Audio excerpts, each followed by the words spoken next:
The broadcast is now starting. All attendees are in listen-only mode.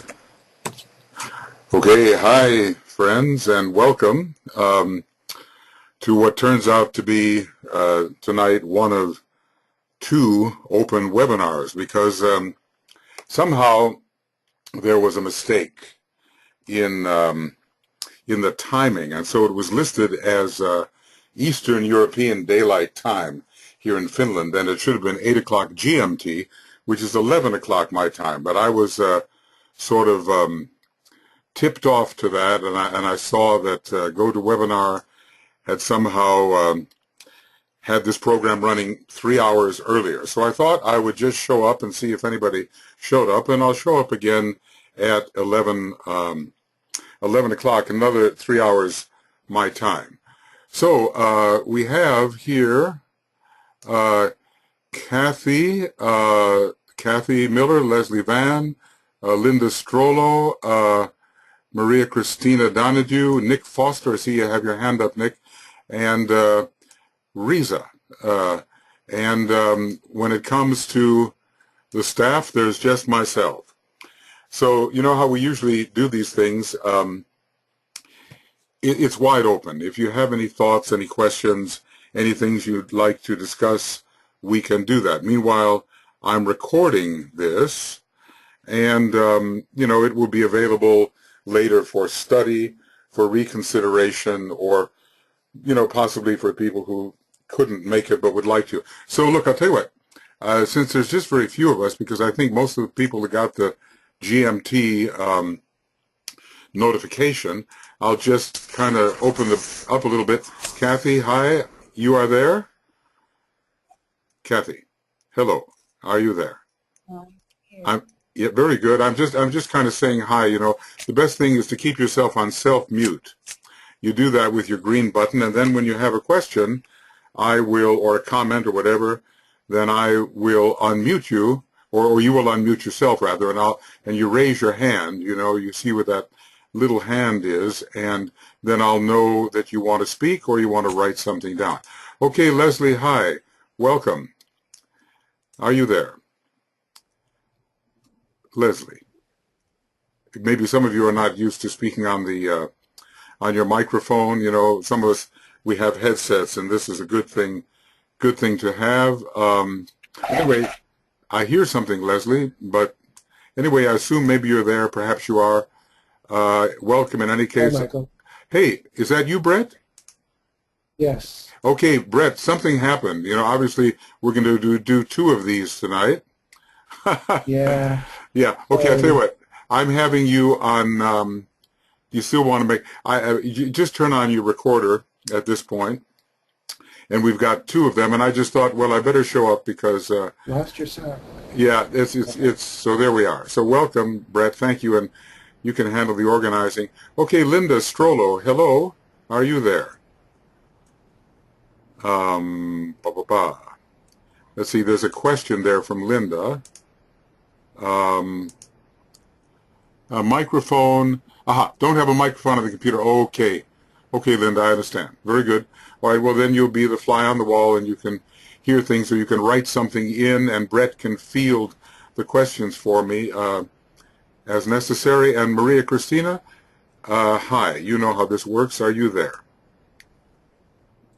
It sounds like everybody is here, and I just bought new headphones. Okay, hey, fantastic, and I hear you very well, and we don't have that usual echo. Fantastic. Okay, good, Maria Christina, I'm glad you're there. And hello, Nick Foster, hello, and welcome. Good afternoon. Well, good afternoon. Okay, wherever you are, it must be afternoon, and good afternoon to you, and welcome. Okay, and Riza, how about yourself? Are you? I'm here, Michael. Very good. Okay. I'm here, Michael. Very good. Thank you, Risa. Well, look, I'll tell you what. Since there's a very small group at first, and, you know, since we're going to do this again in 3 more hours, I'm just welcoming you, and you know how it works. Of course, you know, since there are fewer of you, you know, it makes you just a little bit more accountable. And oftentimes people like to Brett, can you advise how they can write questions in if they want to do so? Okay. There should be a book Okay. on your GoToWebinar. Oh, got a letter. Okay. That's, Christina, Maria Christina. Maria Christina, there's a lot of sound around your computer there, so Yes. put yourself on self-mute for the moment, please. Okay. Thank you. Everybody should be on self-mute. certainly. You know how to Thank do you. that? You just press the green button, and There you got it. okay, and then you'll be able to be there. And I think Linda said she doesn't have a method of speaking. I think she said that. And I'm not sure I heard from Leslie, but she's on self-mute, so she must have responded. Okay, friends, so here we are. You know, what I have here, you know, let's see, what do I have? I thought I had this. I'm going to, I have, you know, the different charts from A Treatise on Cosmic Fire, and they're really good. And I have also the AAB books. This way we can look up what we want to discover. And I also have some extracts which I have pulled out over many, many years on different subjects. So there is no subject per se to this open webinar. It's like whatever you would like to discuss, whatever may be for you a matter in which questions arise, whatever, you know, look, I don't say I have all the answers, I certainly don't, but I have some experience with this teaching, and I'm happy to offer you my impression. Today a person asked, you know, just to get the ball rolling, there was a lady from Belgium. She said, well, let's see if I can find her question, Joke Gielen, and she said, open webinar. She had an interesting question, and it was from Agni Yoga, which is fair game as well. He says, in one book, the Agni Yoga Society, Leaves of Moria's Garden, and by the way, you know, that was written, I believe, by the publishers, rather more by Nicholas Roerich than by Master M himself. But anyway, the statement she wanted to look at was, the isolation created by the earth must end, and she must ultimately be brought into the designated circle. Otherwise, not only Earth, but also Mars and Saturn will fall behind in development. And why do so few choose to go to Jupiter if the atmosphere of Earth works so stiflingly? Okay. And is it possible to say something about this? And is Jupiter a possible choice to incarnate, etc., etc.? Okay. Well, probably she'll bring that up later. Maybe she'll come to the 11 o'clock meeting. But I did write to her, and I said this, and I'll simply read what I said, and if you have any thoughts about it, then, you know, let me know. Dear Yoke, after the sixth initiation of decision, maybe I'll make this a little bigger. Well, I thought I would. Okay, control. There it goes. Okay, now maybe a little smaller. Okay. After the sixth initiation of decision, also called the ascension, some who are on the path of the planetary logoi, you see there are three great paths. Once we become a master of the wisdom, and once we move beyond that to the next degree, which is called the sixth degree or Chohanship, we have a decision before us as to how our future evolution will take place. So, and one of these paths leads to the ability over a great deal of time to become a planetary logos, probably in the company of others as well, kind of a group phenomenon. So those who are on the path of the planetary logoi go to Jupiter for further training. There is a school on Jupiter which leads to this particular path. I think, this is my impression, there's a school on Venus which leads to the path to Sirius, which is the path that most human beings, the bulk of humanity, maybe 85% of human beings take that particular path. It's the fourth path for further training. So they can go to Jupiter, they can go to Venus, maybe they can go to some other planets. DK doesn't talk too much about that. Now, she asked, it was as if Earth was too isolated. Well, we know there's problems on Earth. It's kind of the big hospital in a way, and it's trying to solve problems which were generated in the previous solar system. So DK says a very interesting thing. He says that these three planets, Earth, Mars, and Saturn, are interrelated, and that they are three expressions of a still greater being who is a third-ray being. And Earth is the physical body, Mars is the astral body of that being, and Saturn is the mental body of that great entity. And, you know, you can probably, let's just see if I have the page number right, but you can probably go to more or less to here. Let's see, Earth, Mars, and Saturn. It's all about the law of sacrifice, and things are very difficult on these three planets. Here it is. Some esoteric thinkers believe that there are 12 planets to be considered in our solar system, and there is basis for their conclusion. Actually, there's a lot more. The personality of this third ray life, here it is. Saturn, Mars, and Earth constitute, in a curious esoteric sense, the personality of a stupendous ray life whose energy is that of the third ray. And there's a lot of suffering that's going on in connection with these three planets.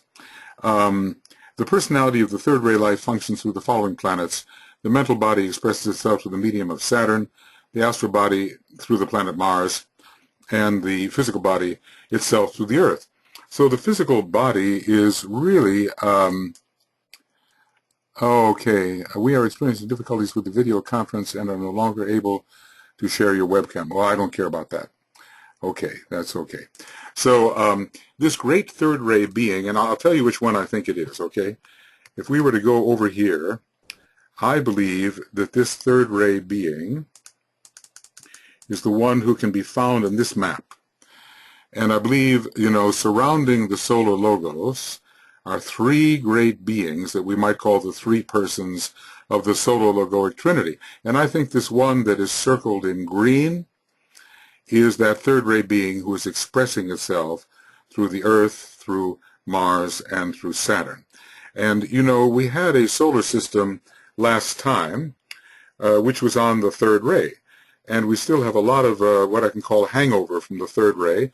And the fact that the third ray is not in good adjustment with the second ray program that's trying to happen in this solar system and on our planet. And so a lot of suffering is involved in trying to bring the third ray into right connection with the second ray developments that are supposed to happen.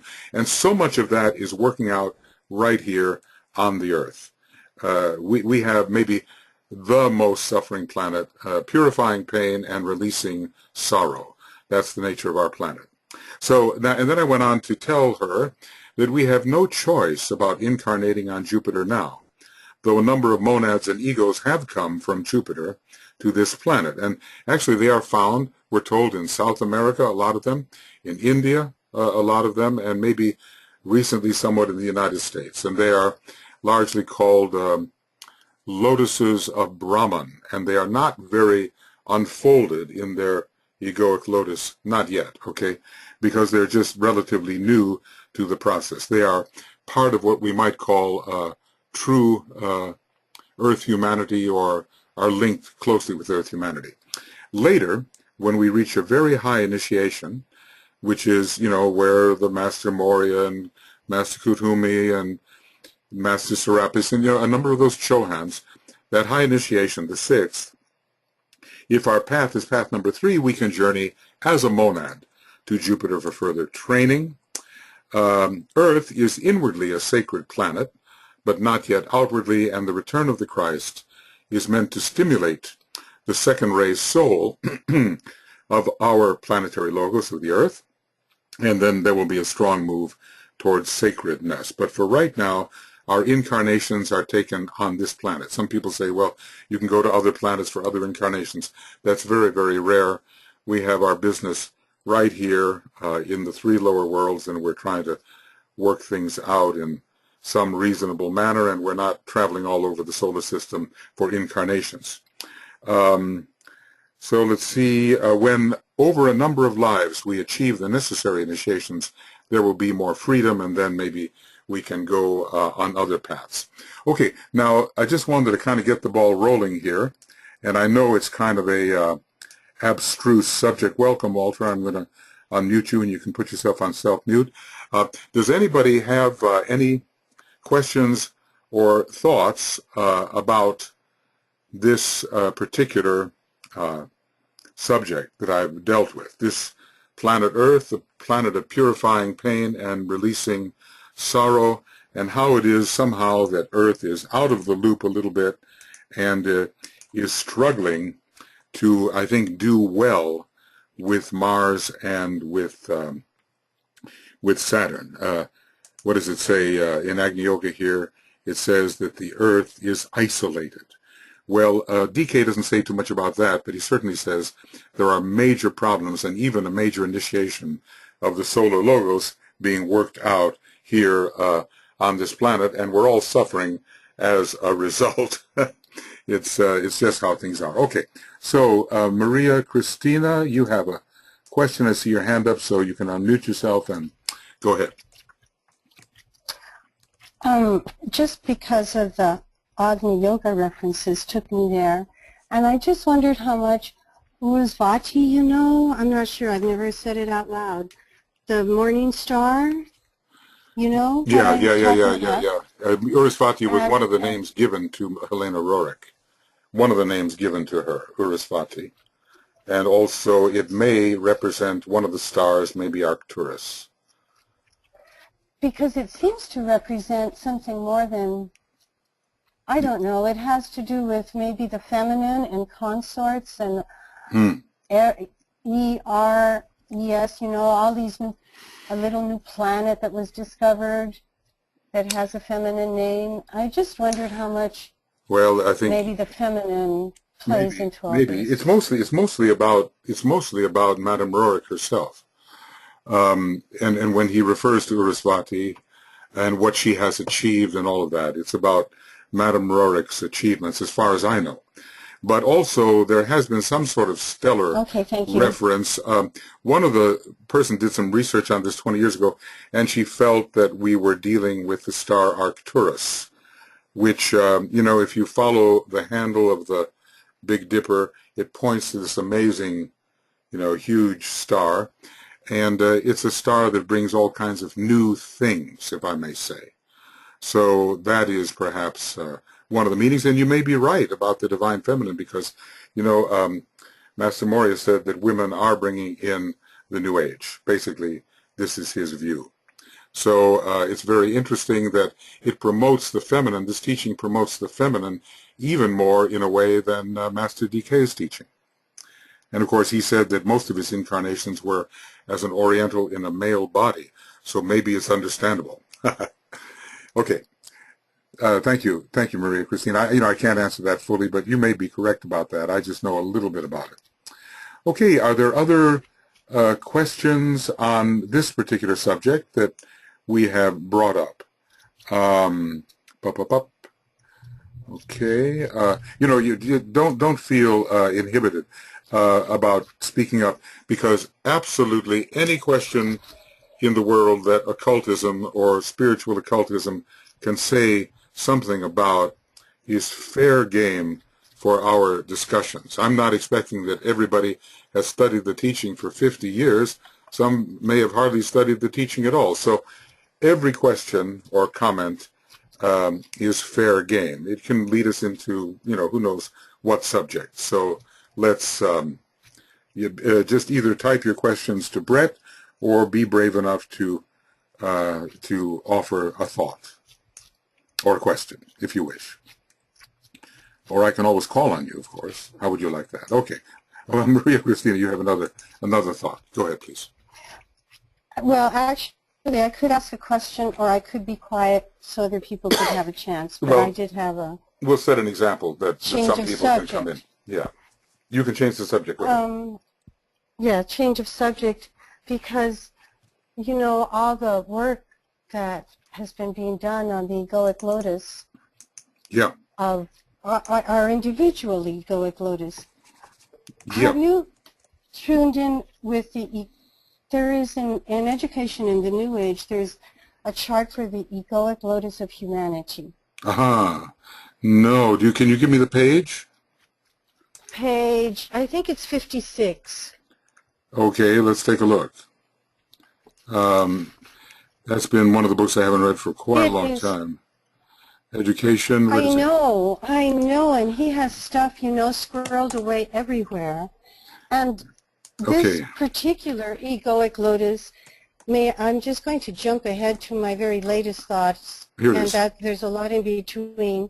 But my latest thought is that as the egoic lotus of humanity, hierarchy being the soul of humanity, and in a way, yeah. I just externalization of the hierarchy. He literally says hierarchy, comma, angel of the present, soul of humanity. Yeah, there's correspondences for sure. Absolutely.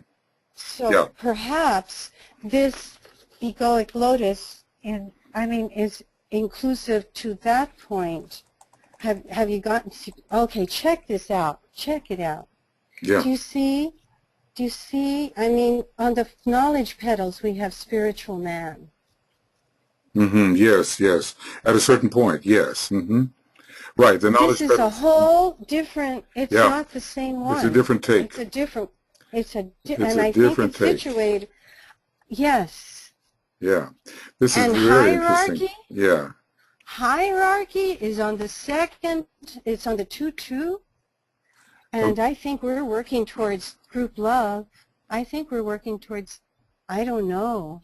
Mm-hmm. This is interesting. Well, in terms of how hierarchy can, let's just say this fifth petal, okay, the love petals, let's just say there are 9 petals or even 12, and the fifth petal is the solar angelic petal, and it has a very strong second-rate component. So it's when, let's just say, the human being, or maybe humanity as a whole, reorients itself towards hierarchy, and hierarchy can be influential.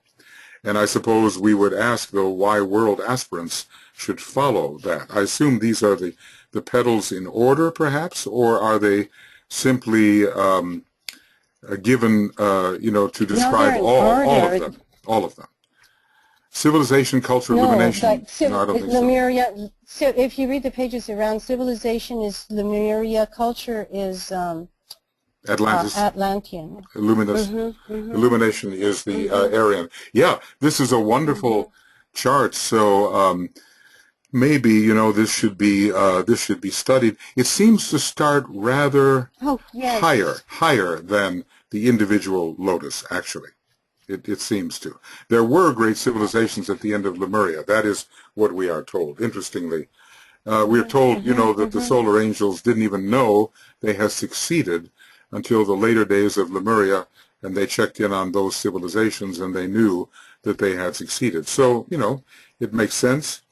And these qualities are interesting, too. Yeah, go ahead. Yeah. Well, because you can, like if we're unfolding the second tier, and not just within ourselves, but within the planet. Yeah, that's a very good question. Humanity. Because then civilization and the masses of men are, as far as values go, being led into cooperation. And those many folks who are with culture, of humanity, One Humanity, all the NGOs worldwide who are working, cultural, intellectual, second petals, working towards loving understanding and on the edge of hierarchy itself, new group of world servers. And then path of purification. There seems to be, we are working towards that group love. Yes, and the path of purification even has to sort of precede some of these things that we're having in the second tier. You know, my impression is that the great majority of people in the world today are very much involved in the outer or the knowledge tier, which is called the hall of ignorance, the true sense of the subjective. You know, in other words, that there is a higher self and a lower self, that whole perception, and that the higher self is of oneself. I think it is coming, but I think people are making the transition into the second tier. Also, you know what's very interesting here? The ray connections are interesting, because there's a 3-5 connection in the knowledge petals, ray 3 of intelligence, ray 5 of mind, and there is a 6-2 connection in the love petals. Philosophy, KH is said to be involved with philosophy. You know, there's some very intellectual philosophy, but there's also the philosophy of wisdom. So this is a 6 and a 2. And then we have here in the third tier, the first ray and the seventh ray, probably with the fourth ray uniting all of this. So it is really a different take, and it's worth, you know, sometimes it doesn't seem to be a real progression, okay? But somehow, you know what I'm saying? Yeah. Yes, I do. I do. Yeah. Because then look at, right there is passive initiation on the... Well, of course, you know, in a funny way, that did begin back in the Murian days, you know. And you know, I would have to read the pages around it. I don't know if he kind of describes this. Yes, there's about 5 pages, yes. He says that the Buddha culminated the age of knowledge, and then the Christ began the age of love with the love petals unfolding. Yeah. They're very interesting, because, you know, the Buddha is a third ray monad. And the Buddha, it's almost impossible to deny the implication that the Buddha came from the previous solar system, and the seeds of the previous solar system ripened in him in this solar system. So that he is a third ray monad is really obvious from everything that's said, and even in the way the triangle surrounding the Christ is prepared, with the avatar of synthesis representing the first ray, the spirit of peace the second, and the Buddha the third. And some people say, well, why is that? But he really has the third ray monad. He's one of 9 or 10 on our planet at this time who can put in 3 separate simultaneous appearances at the same time. So, you know, and he says only third ray monads can do that. So there is the hint, you know. It's very interesting. So he belongs there. And I'll tell you what, for the average human being, the petals don't work out this way at all. You know, by the time we're talking about civilization, culture, and illumination, we're into petal number, tier number 2. Cooperation, loving understanding, and group love, that makes sense too. But participation, purpose, and precipitation, these are unusual words. So participation in the plan. Are they not? Purpose directed. By hierarchy. By hierarchy. Well, you know, but that makes sense in one sense, because at the 5th petal begins the reversal of the wheel and the orientation towards one's own soul nature, which is automatically a member of hierarchy. So from a certain perspective, we can see why it would happen. Which petal? The fifth petal. This one. This 5th petal. We can see why it would have a connection. But thank you, you know, for pointing this out. I'm thinking that he is, you know, it's almost like he doesn't really put these petals in some kind of ascending order. He divides them by rays. That's how it looks to me. And they all are working in the rays rather than in a sequential progress towards the culmination. After all, look, illumination is found here in the 1st petal. You know what I'm saying? I know. Yeah, I know. I know. Yeah, well, it's really interesting. Okay. But it's good. It's good. So thank you, Marie Christina. Continued. Yeah, absolutely. Thank you. Yeah, I want to study it. Does anybody have any? Yeah, right, exactly. Does anybody have any thoughts? Is that you, Walter? Oh, there's a question. I have a written question from Linda Strillo. Okay, yes, right. Linda could not It speak. says, please speak about how the energies of the current Grand Cross are playing out. Is this cross for the whole planet, or is it for the U.S.? It's for the whole planet, Linda, I think, because, you know, anything that happens in the sky is a solar systemic event, and in fact it's a cosmic event because it goes beyond our particular solar system. And it just depends on the rays and astrology of any particular country, how they respond to it. Now, what we've had is Mars and Uranus opposing each other, and then Jupiter and Pluto opposing each other. For those of you who are not too much into astrology, I'll just list how it goes. Uranus is in Aries. It's a huge first ray rebellious indication, overthrowing the old and establishing the new archetype. The next thing is Jupiter in Cancer, which tells us that we're going to have to realize ourselves to be one humanity, because in Cancer, the whole, or the wholeness, is seen and understood as one. The whole is seen as one. And whole issues about home and family and all of that. I mean, look how many people are suddenly displaced and have become refugees. See, the Jupiter in Cancer is all about protecting those people, but Uranus and Mars are squaring, or have been squaring, that Jupiter position, giving this tremendous, sudden, violent disruption and displacement. As a matter of fact, Uranus is the planet which has to do with migrations and transits of people from one country to another, one place to another, so it has to do with change of place and disruption. Now, the next planet has been Mars in Libra, and I wonder if we're getting pretty close to it being in Scorpio. I'm just going to check this out here for a second. Takes my little computer here a moment to decide when it wants to come around. I hope it is coming around. There it is. Okay. All right. So I'm just going to do this, our real clock time right now. Mars is in Scorpio now, so it's no longer technically within the Grand Cross, but my goodness, look how it is with Saturn. And this is a very clashing, violent condition. I mean, some people can use it wisely in terms of disciplining their energies, but this is all about warfare and the hardships of warfare, and we have the kind of world in which the Hydra is being lifted up for all of humanity to see. Now, you know, with Mars and Scorpio, you either fight the Hydra or you become the Hydra, and it's not solved, of course, until Jupiter and until Mercury in Scorpio becomes the main planet, which brings in the intuition to solve this problem. We will look further and we will see that Pluto is in Capricorn, and we know that all kinds of edifices of the old world are crumbling. Governments are crumbling. Now, you know, lately, those who have analyzed the situation, see, after World War I, Iraq was created. It was a decision by the victorious powers. It wasn't necessarily a country per se. It was made into a country. And now that particular formulation is crumbling. In the Ukraine, we wonder, you know, who's in charge there? What will that government be? We have other examples in Israel, which is Israel and Palestine.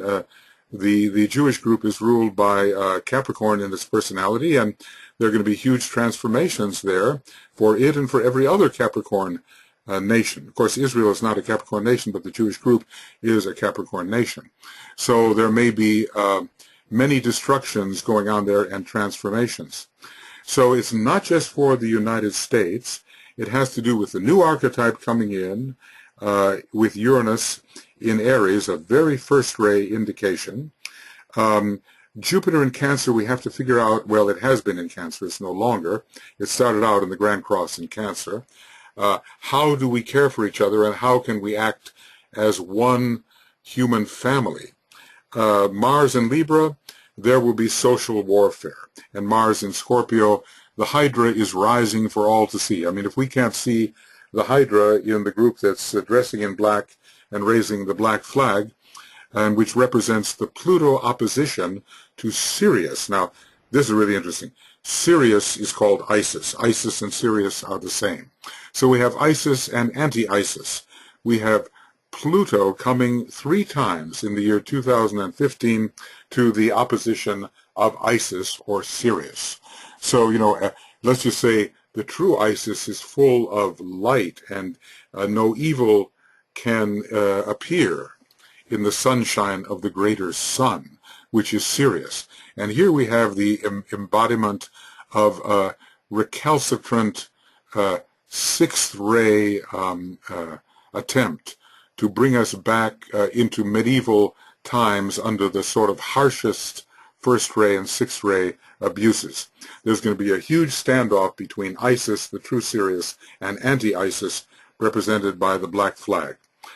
So we have to watch that. And meanwhile, the different governments will crumble, and many of their structures with Pluto in Leo, Pluto in Capricorn, will come down, and maybe new transformational possibilities can arise. But I'm sure, it's not just in the U.S., it's everywhere, and I'm sure that many of us are feeling this in our own personal life too. There's so much tendency towards separation. And you have to remember what Christ said. He said, I come to bring not peace, but the sword. That is the sword of discrimination between what is of the plan, of the true path, and what wants to veer off into the old reactionary selfishness and reestablish the old order. And I'll tell you what, I've seen it every time. When you try to reestablish the old order, it's something the Black Lodge is always trying to do, there will be failure. Japan tried to reestablish the era of the samurai, under the rising sun. Italy tried to reestablish the glory that was Rome. The Germans tried to reestablish the magnificent Teuton of 250,000 years ago. And if Israel should attempt to create greater Israel and reestablish the ancient kingdom, it will fail too in that respect. France, which was another home of the Black Lodge during the last several hundred years in the period of the French kings, they also were into the glory of it. And Leo has been prominent in all of these countries, or the symbol for Leo has been prominent, the sun. So the lower ahamkara, which is that sense of selfish selfhood, is always found in these groups that think they are dominant, superior, better than anyone else. Now we have the attempt to reestablish the ancient caliphate, which was destroyed in many ways and duly destroyed. So we're living in quite a world, and the Grand Cross is having, or at least what was initiated during the Grand Cross, is having a very divisive, combative effect in which our values will be clarified. Okay, Linda, that's probably the best I can do on that particular question at the moment. Are there any other questions there, Brett, that are written? Okay. Not right now. Not at the moment. Okay, friends, so what else? Like I say, there's going to be 2 programs tonight because somehow we got our times a little confused, and GoToWebinar is kind of unforgiving. When you realize that you put down the wrong time and you try to change it, sometimes it just doesn't work. So we're going to meet again in another little less than 2 hours and a half, and I suppose other people will be coming in at that time. And meanwhile, I'm going to leave this program on, because if I take it off, no one else will be able to sign in. But as long as you've come here now, what are the thoughts on your mind having to do with the ageless wisdom? Questions you may have wondered about, it can be the simplest question, like, what is the soul? And that's, well, it's not so simple. not so simple. Is it the soul or angel? Is it the egoic nature of man? Is it the angel of the presence? How is the solar angel different from the angel of the presence? Does the solar angel have its own monad, different from the monad of the human being? And the answer to that is yes.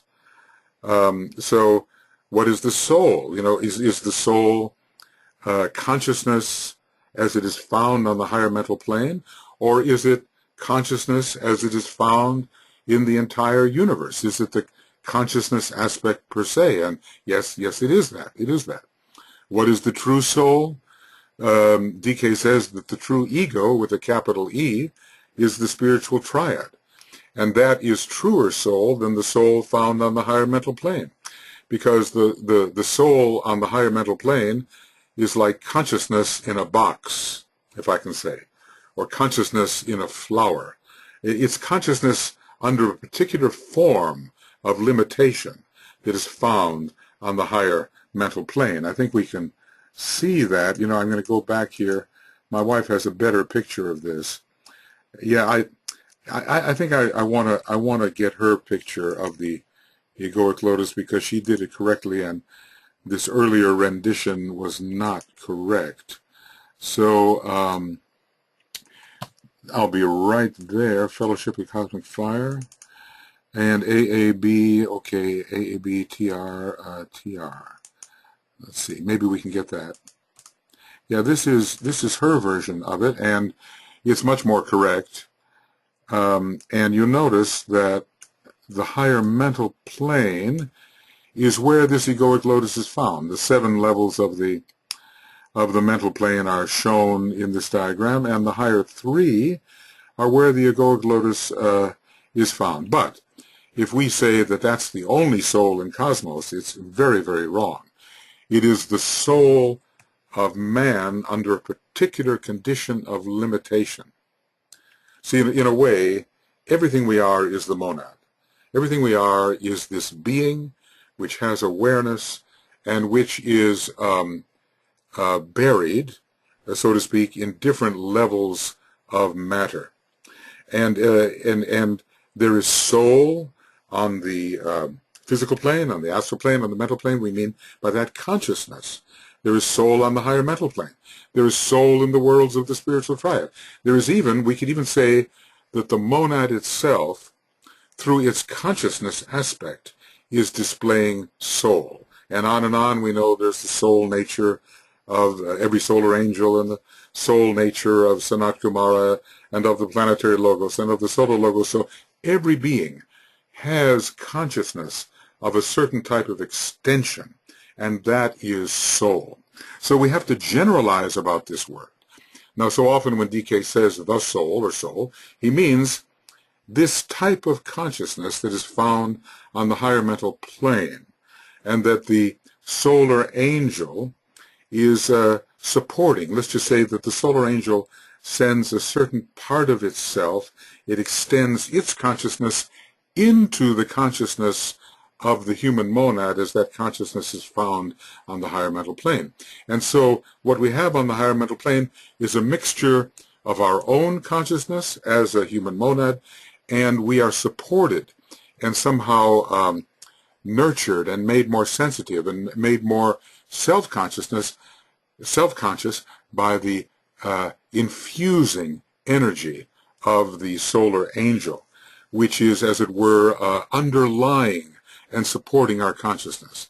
Now, if you wonder how that can be done, you know that the master can send his consciousness into your consciousness and somehow participate in your consciousness.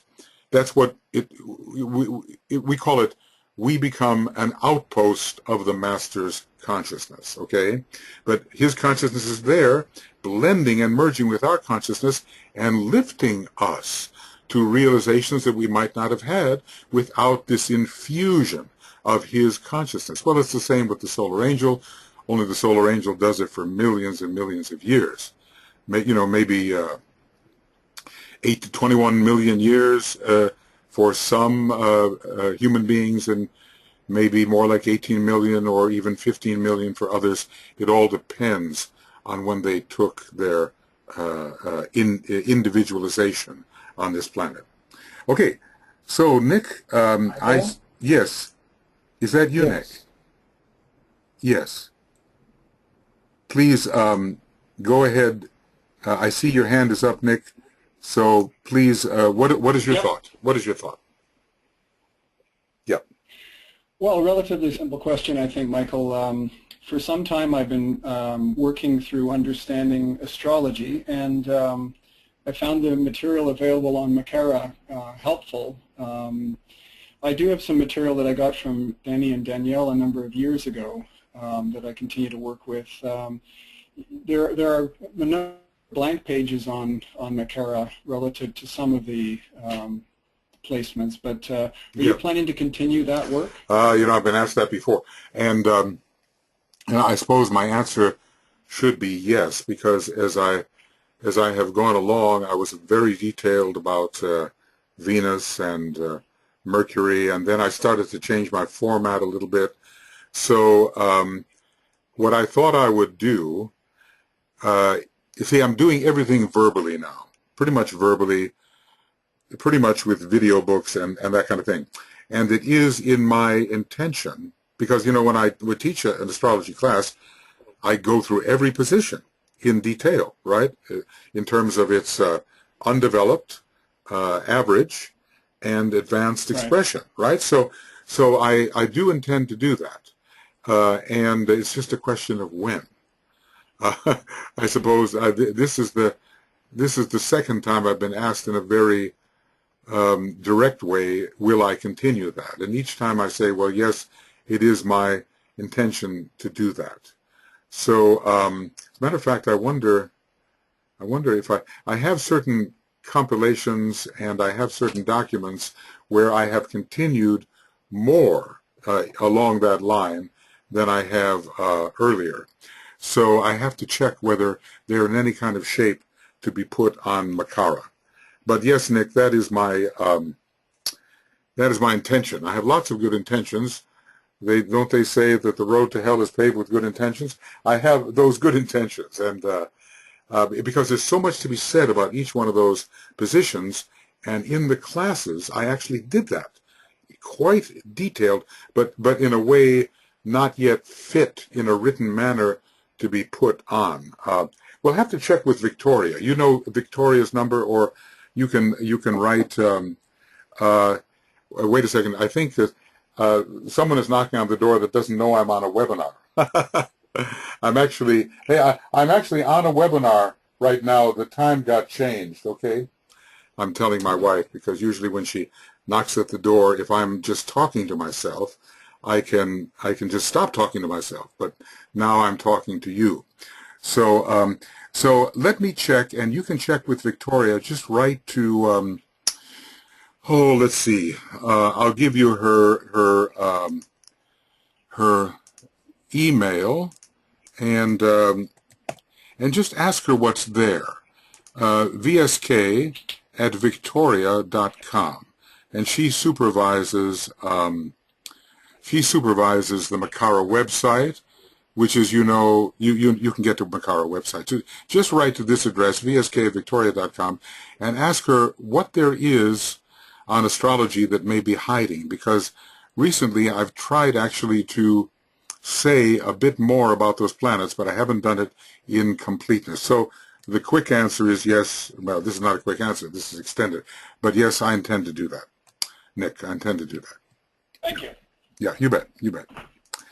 All right. Other thoughts or questions that you may have about anything having to do with occultism, Oh, by the way, Nick, I want to say this. I know it takes a lot of patience, but I have gone through the Esoteric Astrology book word for word. And I've got, what is it, Brett, 300 and something hours on that book, page by page. So, I have said a lot in that book about every planetary position. So I know it's not right under the eye and all that, but some people have been using that, and they find it to be useful in helping to interpret what Master DK has said. Of course, the best is just to read him yourself and get it yourself. But if some help can be offered, I have really gone through many, many different planets and signs. Matter of fact, I think I Yeah, I went through a lot more there than is even on Makara in written form. But to make things easier, I intend to do as you suggest and, put it all down in a succinct manner. Okay. Okay, other thoughts or questions? Rachel, good. Hello, welcome to you. There are a few people who are showing up, and yes, I don't know you, but welcome to our little discussion about anything that has to do with occultism and with the Tibetans' work and with the ageless wisdom in general. Okay, other thoughts or questions, friends? Other thoughts or questions? Anything that you might want to bring up? Like I say, it doesn't have to be an advanced question. It can be any kind of question. Like I said, and I kind of answered the question myself, I say, well, what is the soul? Okay, what is the soul? Because we're using that all the time. What is the solar angel? That's another one. Well, it's a returning Nirvani from a previous Mahamanvantara. It was a human being in the previous solar system. It went to Sirius for training, the way many of us will do, to training to become a solar angel, and it came back here to complete its evolution and supervise the development of a human being. So, it's a great supervising deity that has largely a Buddhic consciousness. What is the solar angel? Well, so many people get confused about that. How is the solar angel different from the soul? Well, the soul is consciousness itself, and the solar angel is a being with a much higher consciousness than a human being who infuses human consciousness on the higher mental plane and lifts that consciousness in a way that would not be possible. We would probably be 10 million years behind where we are right now without the intervention of the solar angels. And HPB tells us that we are like hothouse plants. You know how it is when you have the hothouse, and if you leave the plant to grow out there, it doesn't do well, but you bring it into a warm, sunny space, and it really begins to blossom and grow. Well, we, human beings, the great majority of human beings, are like hothouse plants, and we have been subjected to the radiation, the solar radiation of the solar angel, which is why we are growing so fast, and we had better because we lost a lot of time in a previous expression of our planetary logos called the moon chain. Okay. Okay, Maria Christina, I see. Michael? Oh, yes. Brett, is that Yes. you? Yes. Maria Christina has written a question, yes. Oh, she's written in a question. Okay, do you want to say it? Or You might comment on the Makara crocodile, even though Vic sent me wonderful resources. Just a thought, a trend of thought. well, that is a huge subject, and like I said, I have I've really done that in two places. That's not to say I won't say a couple of things now, but I've done that in. Let's see, where will I go for that? I've done that in my Cosmic Fire commentaries. When I reached the pages which discussed those creative hierarchies, I did that verbally because it was later in the book. When I reached page 34 and 35 of esoteric astrology, I also did that. Many programs are on the creative hierarchies. So a lot has been said there. And let's just say, this is interesting because we're told that this is a dual hierarchy. And we think about the Agnishvatas, who are usually called the solar angels, and we find that they are expressing on the higher mental plane. But we also wonder if there's a lower type of Agnishvata or a more lunar type of Agnishvata who is expressing on the lower four subplanes of the mental plane. Now, let's see, I would like to be able to, see, what can I say here? I think what I had better do, because I want to be able to look at these things simultaneously, okay? So that means I have to pull up another, another version here. Let's see, I have, I have this, and I also want to go to another page, which is page 35 of Esoteric Astrology. And you'll see, you know, the same thing is there. Unfortunately, it's not very big.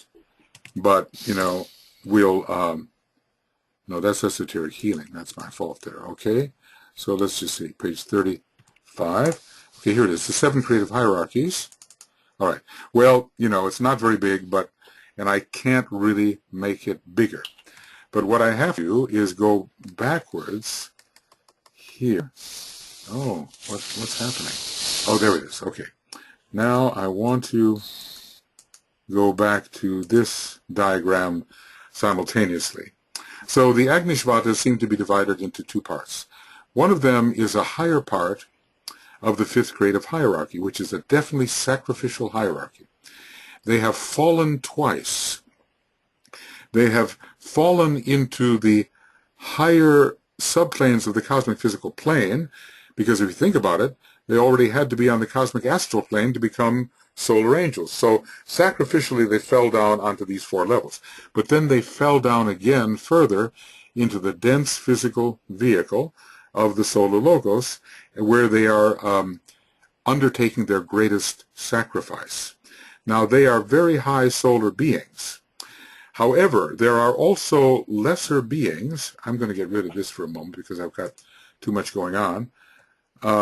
There are lesser beings who are called the crocodiles, and they are called the human personality, and they represent a high form of lunar elemental life, and they are also associated with the 5th creative hierarchy. It's almost like a fallen part of that creative hierarchy. So this, now, where does personality take its, where does it arise? It arises here at the mental unit, and I'll try to make this a little bigger. Okay, like this. So personality arises here on the lower mental plane, at the mental unit, and it's only when the mental unit is stimulated in a certain way and integrated with the other aspects, other units, that you can actually have a personality. Now, notice this is not in the higher solar worlds. This is in the lower 4 worlds, which are lunar by comparison. And it is here that the crocodiles are found, the Makara part, okay? Now, sometimes Makara is used in a high sense, but oftentimes the Tibetan has gathered this together and shown that it represents the human personality. Now, what's really interesting in the mysteries of Egypt, this is something that my wife really gets into quite, and she's taught me about this. You are led into the chamber. You are Osiris, and you're led into the chamber by Anubis, who is Pluto, the Lord of Death. And your heart, from your previous incarnation, is weighed on the scales, and the baboon drops the feather on one scale. And if the heart is heavier than a feather, it's no longer a wing, it's not a winged heart. Then you've got to reincarnate again, and the crocodile eats your heart. And in other words, the crocodile, who is just ready there in case you don't pass the test, swallows your heart. Well, what does that mean? That means that once again, the crocodile, which is the symbol of incarnation, the Makara, swallows you, and you have to go back into the personality. So then you kind of wonder, when you look at this. Wait a second, where am I? Yeah, when you look at this chart, you see that the human personality, the crocodiles, and the Makara, he says it's a mystery we cannot solve, are all found here. But the solar angels, who are the Agnishvatas and Buddhic, they are found on a still higher level. Now, technically speaking, the solar angels are part of the 5th creative hierarchy. But what they did is they infused themselves into the higher mental plane. When it comes to the Makara and the crocodiles and the human personality, they're involved with the lower mental plane, and there's a great differentiation between them. And let me just say this. The upward pointing star, which is the 5-pointed star, represents the Agnishvatas, the solar angels, the Buddhic mental quality. The downward pointing star, which is like the goats, it's more the devil kind of star. It represents the inverse and the lower mental plane and the human personality, which is forever selfish. And we're told that the worst thing that can happen to a human being is that he will create a 13th sphere, or an 8th sphere, depends on how you look at it, out of the lower mental vehicle. And that the members of the Black Lodge have done this. So they do not advance further along the Syrian line of initiation. What they do is they create a huge lower mind, and they become indeed the lurking crocodiles, predators upon all of those who would advance into the higher mental plane. So although HPB sometimes talks about Makara as if it means something high, and in a way it does, there's also this mystery of its lower expression as that beast called the crocodile who swallows the human soul and condemns it for yet another incarnation to undergo elemental living in the lower worlds. But if you follow the solar angel, you are free to become a Buddhic being. You get your wings, so to speak. You're no longer an elemental, and you are freed up to live in the triadal worlds. Now, in defense of what I am saying, I want to say, excuse me, that Master DK said we can never solve the problem of the solar angels. That given its complexity, given the information available to us, given the quality of our mind and what we know and don't know, we cannot solve this mystery. But I just want to point out the difference between those two levels of the mental plane, whereon the sacrificial solar angel abides on the higher part of it, and the lower form which wants to condemn you to the lower 18 subplanes, and that would be imprisonment and slavery, and that's precisely what the Black Lodge wants. So, that's a huge subject. Books and books can be written on it, Maria Christina, but those are some thoughts. Nick, you have your hand up. Go ahead, please. Just unmute yourself and you're ready to go. Yep.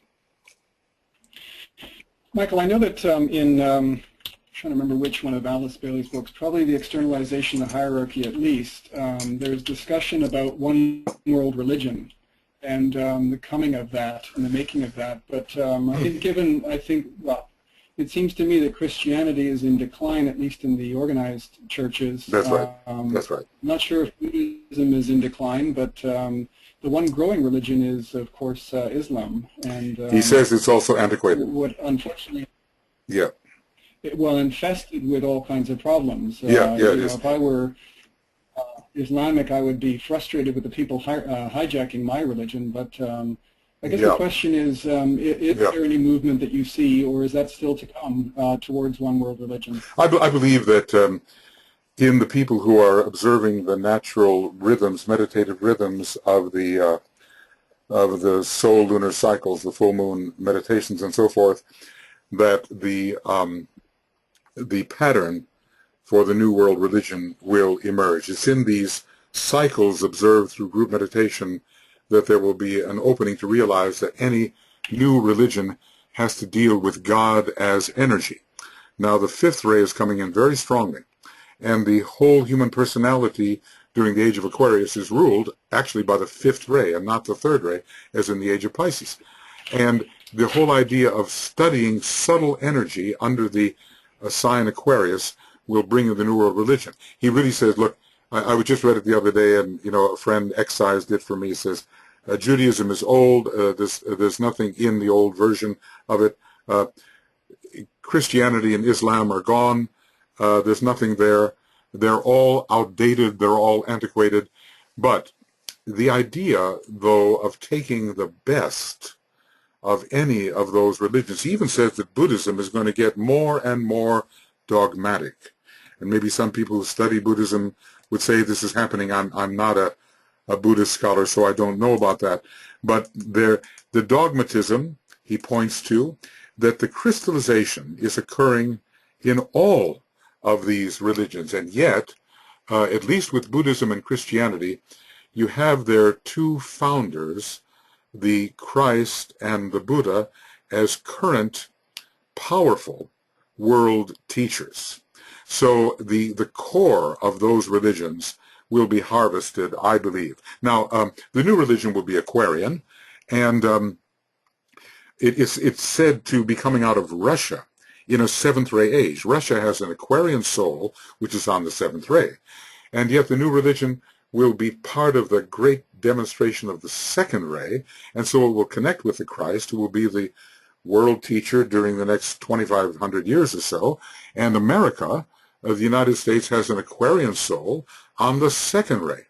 And so I think that after we outgrow this sixth ray recrudescence of a unsavory, brutal Martian past, that after sufficient suffering, the door will open to the religion of love. And it's said that when the Christ reappears, it will indicate that humanity, meaning a certain proportion of humanity, has taken the first initiation. And that will be the open door to the development of the New World religion. Mainly at the moment, we can find it in the people who are emphasizing the second ray and somewhat the seventh ray in terms of the new rhythms. We do not find it in those who are at this time emphasizing the sixth ray. And in every one of the religions you can find the second ray emphasis. That is the natural bridge towards the new religion of energy, in which God and energy are equated. And so to the extent that the fifth ray combines with the second ray, we're going to have a lot of movement into a different view of how to unite God and science, which the new religion will do. And are we there yet? Absolutely not. We are not. But you can see tendencies in that direction. As soon as the present six-ray world religions prove their futility and their poverty and their inability to bring man forward into a new world, the way will be cleared during the next 100 years for the coming in of the New World religion. That's my view on it at the present time. Anything else on that, Nick? No. Is that okay for a start, anyway? I mean, it's got to be, fifth ray has got to be involved. It's got to be involved. There is naught but energy, for God is life. Interestingly enough, that is from the fifth, law of healing. They got it right in there under the number 5. DK so often numbers things in such a way that the number of the particular unit gives a hint as to the meaning of the unit. When you're studying the, what should we call it, the 14 rules for aspirants, the numbering is extremely important. So follow that, because it correlates with the different signs of the zodiac in some very interesting ways, and the same is even to an extent true with the more advanced rules for groups and for initiates. Okay, right. What else, friends? Anything else? Anything else you would like to discuss? It's cultism is, DK has basically said, look, I've given you a few hints in my books, and with all that detail and all that voluminous presentation, he just calls it a few hints. And he says, I've used outline form. Oh, how about that? And here we are spending years and years in our life trying to decipher what he said, and he's just written down a few things in outline form. So, it's a stupendous thought that goes into the ageless wisdom. Yes, Walter, I see your hand. Please go ahead. Hello. I had a question concerning the 7 major centers in our body. And let's see, like Light of the Soul, page 309, lists the 3 major centers and the 4 minor centers. And basically, I just wanted to deal with a potential discrepancy or ambiguity, and it talks about the centers as like head, throat, and heart, followed by solar plexus, spleen, sacral, and base of the spine. Okay, there's something missing And there. Yeah, there's something missing. What page was it? and I was just wondering about Yeah. the A is the Ajna center is traditionally, at least in popular culture, considered like the second highest center, Yes. and yes. also related to the generative organs and spleen center are also, like, again, in popular culture, kind of considered as one. And also Maybe. in that earlier picture that you had of the egoic Yeah, lotus, yeah. both of them are depicted with like 6 petals. Both the generative organs Yes, and the yes, spleen center. yes, So yes. basically, just because you can see the spleen and generative organs both have 6 petals. And basically, I was just wondering about if you had any comments about either the role of the Ajna center, which usually has like 96 petals, and how it fits in for the 7 major centers, and which ones are minor centers, or are they Well, the different ones have spleen focus is depending definitely on our focus? spleen is definitely a minor center in that respect. We turn to Cosmic Fire, page 170. We will see that it's part of a minor triangle called the pranic triangle. Here it is, base of the spine. No, shoulder center near the diaphragm, meaning above the diaphragm. Yeah, because the solar plexus is actually beneath the diaphragm and the spleen. So sometimes he tells us that really the number should be 6 because the sacral center is simply a temporary evocation. And you can understand that there wouldn't be much use for the sacral center as we presently understand it if the separation of the sexes were ever to continue its process and a reunion were to occur. So, but at the same time, the sacral center is the home of the lower mental elemental and has a lot to do. So, solar plexus of the astral elemental and base of the spine is connected with the etheric aspect, which I think is very interesting. So, the Ajna center definitely should be included, and but DK is very tricky because he gives a lot of different enumerations of the centers. If you study in the back of Esoteric Psychology Volume 1, what you're going to see is a lot of different enumerations and different rays for the centers, and you have to justify this, For instance, at the base of the spine, sometimes the 4th ray is given. Well, you kind of understand that Mercury is there, representing Kundalini active, and Mercury is a 4th ray planet, so there it is. But the 1st ray is there as well, and the 7th ray for the etheric vehicle. So different rays are given for the centers, and the Ajna center, I believe, is found, let's see if I can, here. Notice that the Ajna center is not listed here, and I think that's what you were pointing to, whereas the sacral center, or geo, or gonads, or something of that, however, generative organs, that's what it means. They are found there. But they are a temporary evocation, and they do last for a while, but they have more to do with the dense physical body even than the base of the spine does. The base of the spine is the source of vitality, and its number 4 connects it with the 4 ethers, and not so much with the dense physical vehicle. However, the generative organs do produce the dense physical vehicle and are more related to the previous solar system and to the condition which exists through the division of the sexes. But he says that until 2/3 of humanity, somewhere I read this, until 2/3 of humanity are on the path, the generative organs, the sacral center, will still have to be energized. So it's with us for a good long time. Now, interestingly enough, if you look below here, I'm going to go down, and the egoic lotus kind of gets in the way, but you can see how it is on the emotional plane and on the physical plane. And notice there's no Ajna center. But what I think is the story here is that whereas the lower centers are in the dense etheric levels, and the spleen is as well, definitely a secondary center, but providing, a degree of vitality to keep the whole frame going, so important in that respect. And Leadbeater, he made the spleen a major center, and DK said he had made a mistake in that. Leadbeater left out the sacral center, and of course that was his own prejudice. He had a lot of sexual issues, Leadbeater, and I think he was really trying to de-emphasize the sacral center. So the spleen has to go as a major center, and along with it here would be the shoulder center and the center near the diaphragm. But what do we do with no ajna center?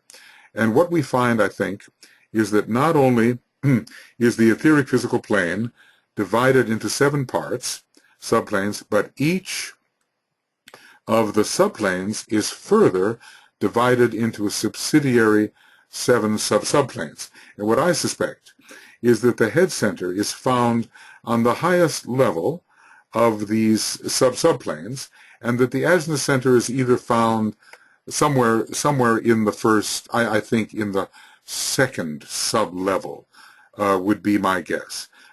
Somewhat lower, with the alta major center, also of the head, found on the atomic subplane, but found on the 3rd level, since it represents the 3rd ray, the 3rd subplane. Now, DK has not gotten into that kind of detail in these charts, but at the same time, he did talk about the 7 subplanes, and I think that all the big triangle in the head center, ajna, alta major center, which is activated at the 3rd initiation, have to have an atomic subplane focus. And that's my way of explaining it, that they're all found on this higher level. As for what makes the 7 centers, the 10 centers, the 7 centers in the head, the 7 centers above the head, the major 7, of which the 7 head centers are the archetype, but then again, there are lesser 7 for which the 7 centers in the head are the archetype. You see, we have a problem if we say, well, there's a center in the head that is controlling the 1,000-petaled lotus. That just doesn't make sense. So we have to find some lower centers which constitute the lower 7. And here, here's what I'm talking about when I say that. I'm going here to, let's see, it would be in the rays and initiations, and it would be right around page 21 or so, or 22. When the disciple nears the portal, the greater 7 must awaken and bring forth response from the lesser 7 upon the double circle. What are these lesser 7 upon the double circle? I don't think they include, to tell you the truth, the highest head center and the ajna center, nor the alta major center. I think they include some lesser centers. But the greater 7, I think, are found in the head itself. And I think they are Vulcanian centers, and they are activated by the time we reach the 3rd initiation, and I'll point to that particular place, and it will be over here in Treatise on Cosmic Fire, page 170. And we will see here that the head and the 4 lesser centers, their synthesis, the alta center, 5 by the time of the 1st initiation, and by the time we have the 3rd initiation, we have 7 head centers. And those are not even the centers above the head. So, when Roberto Assagioli asked Master DK, tell me about the head center, he says, I can't. It's a great mystery. Hardly anything is given out on it. But if we turn to this interesting diagram, which is taken from a book on Laya Yoga, we see, oh, come on, there it is, that there's a whole series of centers above the head. And they are part of an ajna series. The ajna is the lowest part of it, and then comes something that represents the spiritual triad, and finally I think we reach the 1,000-petaled lotus. And these are hardly ever discussed, but in the Hindu system they are discussed, and they are not the 7 centers within the head. So what we've basically got, we've got some kind of 21 going. We've got centers above the head, we've got centers in the head, and we've got these other lower chakras which relate to what is called here the lesser 7. The greater 7 must awaken and bring forth response from the lesser 7 upon the double circle. And actually, I've often thought it's a triple circle. So in the question of how to assign these things with definition, I think it's difficult at our present stage of ignorance. I would just point out one more place here, Walter, which you're probably aware of, page 517. which shows another rulership chart with the different centers and how they are ruled by different planets and different rays for people at different stages of development. And this is not even complete because later Uranus is connected with the head center and the throat center, and there are other higher rulerships than are even given here. So we've got all these charts. There's nothing absolutely definitive, and I would just go, what I would do and what I have done, but I forget where, is I would go chakra by chakra and point out all the different rays, zodiacal signs, and planets that can connect with that chakra and why. And, but I can't resolve it and say, this is the only one. Another way, too, if I may say, it says, well, what are the principles of man? There are 7 principles of man. Great. But all you have to do is turn to Cosmic Fire, page 260 or so, and you will get from him about 5, 6, 7 different enumerations of the principles of man. And all of them are correct in their own way. So I don't think we're going to find a way to just nail this down as much as it would be nice for the concrete mind. Any other thoughts there, Walter?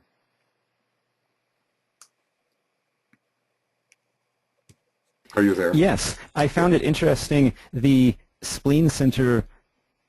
I found interesting the spleen center described as a minor temporary evocation, because with the spleen center depicted with, like, again with 6 petals and being like the second from the bottom, that at least seems somewhat similar to the concept of like the astral plane being an illusion. I don't know if there's a relation, but interesting. Yeah. I used to think the spleen had 8, but no, it's like the sacral center. And it's very interesting about the sacral center, that if the sexual energy is misused, there follows a devitalization of the etheric body and of the physical body. So they are definitely connected. And of course, there's an old joke, the 2 sacral centers make 1 heart center. You know what I mean? 6 plus 6 equal 12. So, you get together with the right person and it creates the heart. But it's the sacral center which is the temporary evocation. The spleen, I don't know if we can call it temporary per se. It is part of the great pranic triangle, and it continues to support the man. It's the sacral center which seems to disappear, as far as I can understand, and we can understand that it probably appeared with the division of the sexes in Lemurian times, and will probably disappear in the later root races when that will not be necessary anymore. Yeah. That's all I can say. And your point is of interest. But it's sacral center. The spleen is not temporary.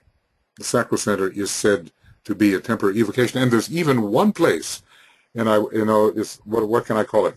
Reference lost. Okay, where it talks about the ajna center as temporary. So if you can find that reference, I would be grateful. It's also one of those evoked centers, and I'm not sure why. It's so very, very important, and it's this major triangle in the head which creates the vibrant, functional third eye. See, the ajna center per se is not the third eye, right? But the area, the etheric area around the pineal gland in the middle of the head, that's the third eye. And the ajna center has something to do with bringing that into activation. Walter, I have compilations. I think maybe they are also in the AAB compilation website, where all the centers are. I have the references to them. Maybe you've run into those, have you? I can look at them. I have not looked at them yet, but it's an interesting reference. Thank you. Yeah, but they do exist, and if you don't find them there, I have them. Basically, what we're not supposed to do is make a book out of them. Okay, that's what DK said, but they are available to people to study, and every center has all the references. And getting back, Nick, Danny, and Danielle had a lot to do with getting some of that information together when they were teaching their esoteric healing classes. So it's really interesting to study the chakras topically, and all the different. I mean, when you look at the ajna center, it ends up that every single ray rules the ajna center one way or another, either etherically or astrally. even the sixth ray. Very interesting with Neptune and imagination and vision and all that. First, second, third, fourth, fifth, obviously, sixth, and on the astral plane, the seventh ray rules the azimuth center. So it's a very complex business here, and we're just given a little bit, and when we start to look deeper into it, say, oh my gosh, all these strands of energy are involved with every center. Think of it. A planet is a chakra, okay? How many rays does a planet have? All of them, right? All of them. It may have a few that are major, but there's a place on every planet for the expression of all the rays, isn't it correct? And it's the same with every chakra in our system. They're all expressing all the rays, obviously in a different hierarchy, but they're all there to be part of that chakra's expression, manifestation. Okay, friends, we're reaching our hour-and-a-half point. Sam, oh, hi, Sam, and welcome. Sam, something interesting happened here. Brett and I kind of created 2 webinars out of one of them having an early time, and the other starting in an hour-and-a-half. So I don't know which one you heard about, but welcome at this time, and we're going to start again in an hour-and-a-half with other questions from other people. So I'm glad you could join us. Any further thoughts or questions, friends, on things you might like to discuss? We have just a few minutes. Michael? Yes, go ahead. Michael? Yes, Brett. Yes. I have a statement or question from Maria Christina. What page in Leah Yoga book is found this chart? Oh boy, you know, well, I probably can't tell you because I can't tell you because I don't have it here, and one of our students walked off with our copy. Anyway, you know, it's by a Hindu author. Do you have the book? It's a thick book. It's sort of got a light brownish cover. Yeah, I believe I do have it. Thank you. Okay, well, you have to. I do think so. Unfortunately, you'll have to Check it go out. thumbing through. I was being lazy. Okay. That's right. A great virtue. Sloth is a great virtue. What does it say?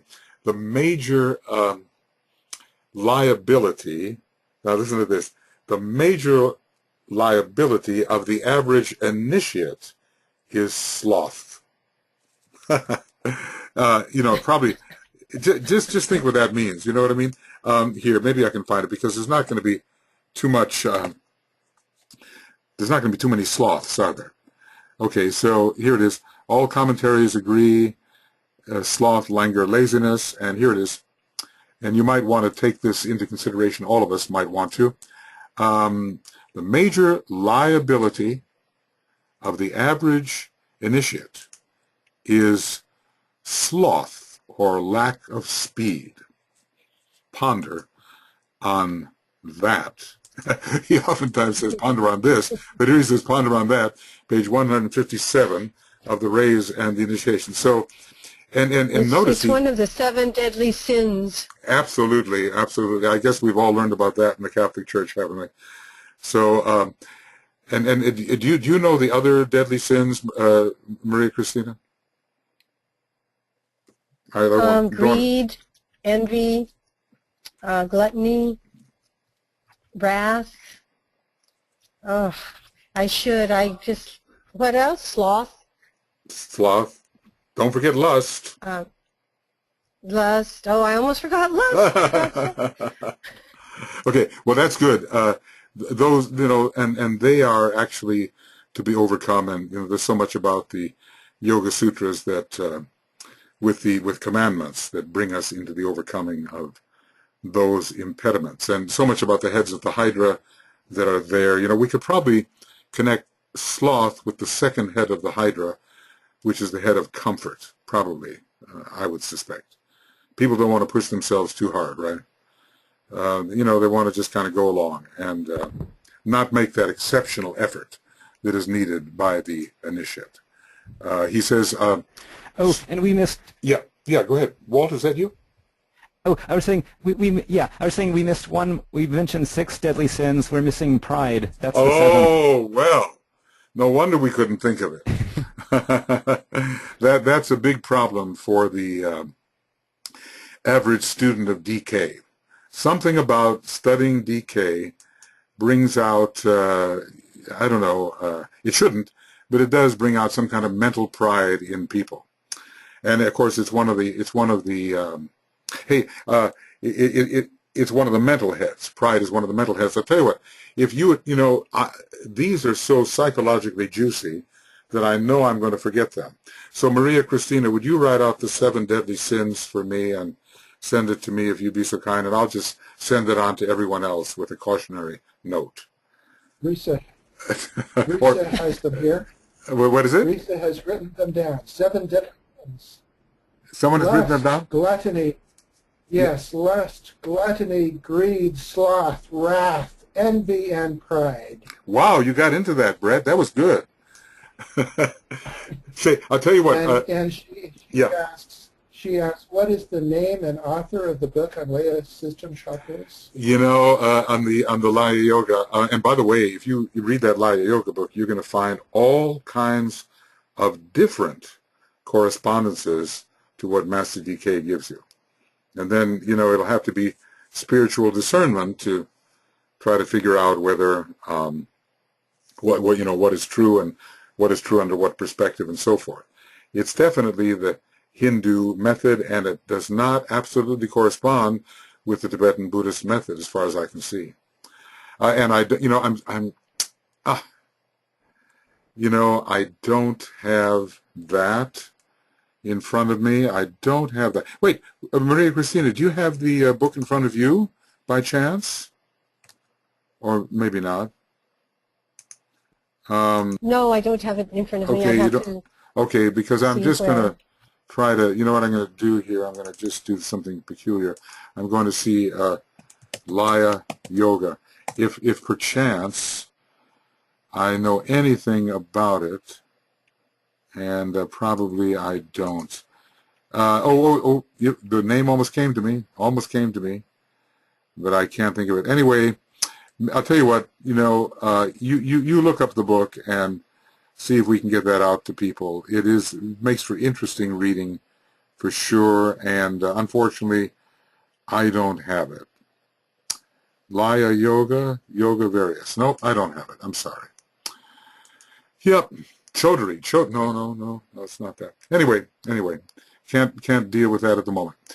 All right. Well, look, friends, I think, given the fact that we have to be back here doing this in 1 hour and a half, and by the way, you're most welcome to re-attend if you want, because probably there's going to be some different questions involved. What I'm going to do is, and Brett, we have to make sure, let's not end this webinar. We're going to leave the webinar going, and that means others will be able to sign in. And you see, only the organizers can, by mistake, end the webinars. We don't want to do that.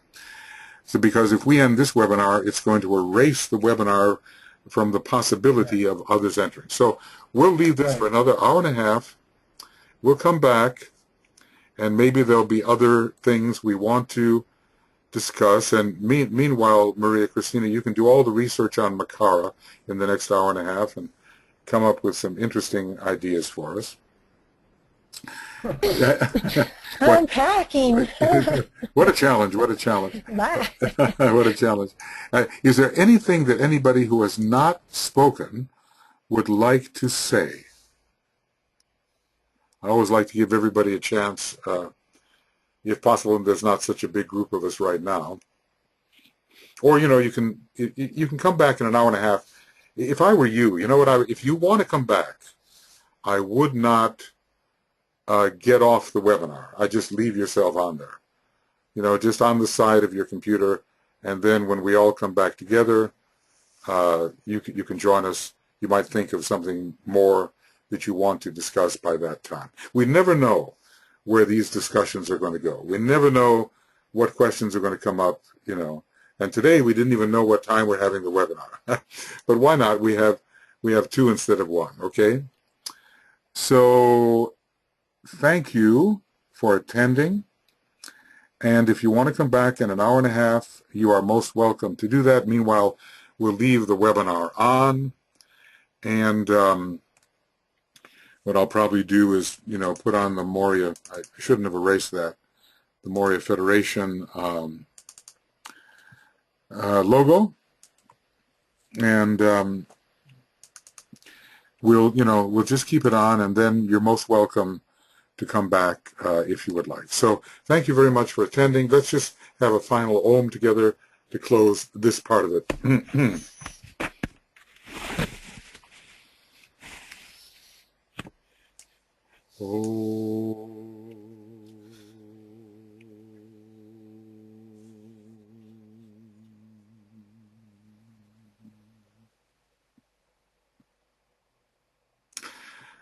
Okay, friends, we'll see those of you who are the diehards. We'll see you in another hour and a half. And thank you to everybody else for coming to this one. I'm just going to shut off my recorder now. And Brett, I would, advise you to do the same. And then when you press it again, it'll just pick up where we left off. And I'll make the introduction difference. And you and I, Brett, avoid shutting the webinar off, and we're okay. Okay? Thank you. And thank you, everyone. And we'll either see you later or we won't see you later. Thank you for attending this part. Okay? Bye-bye.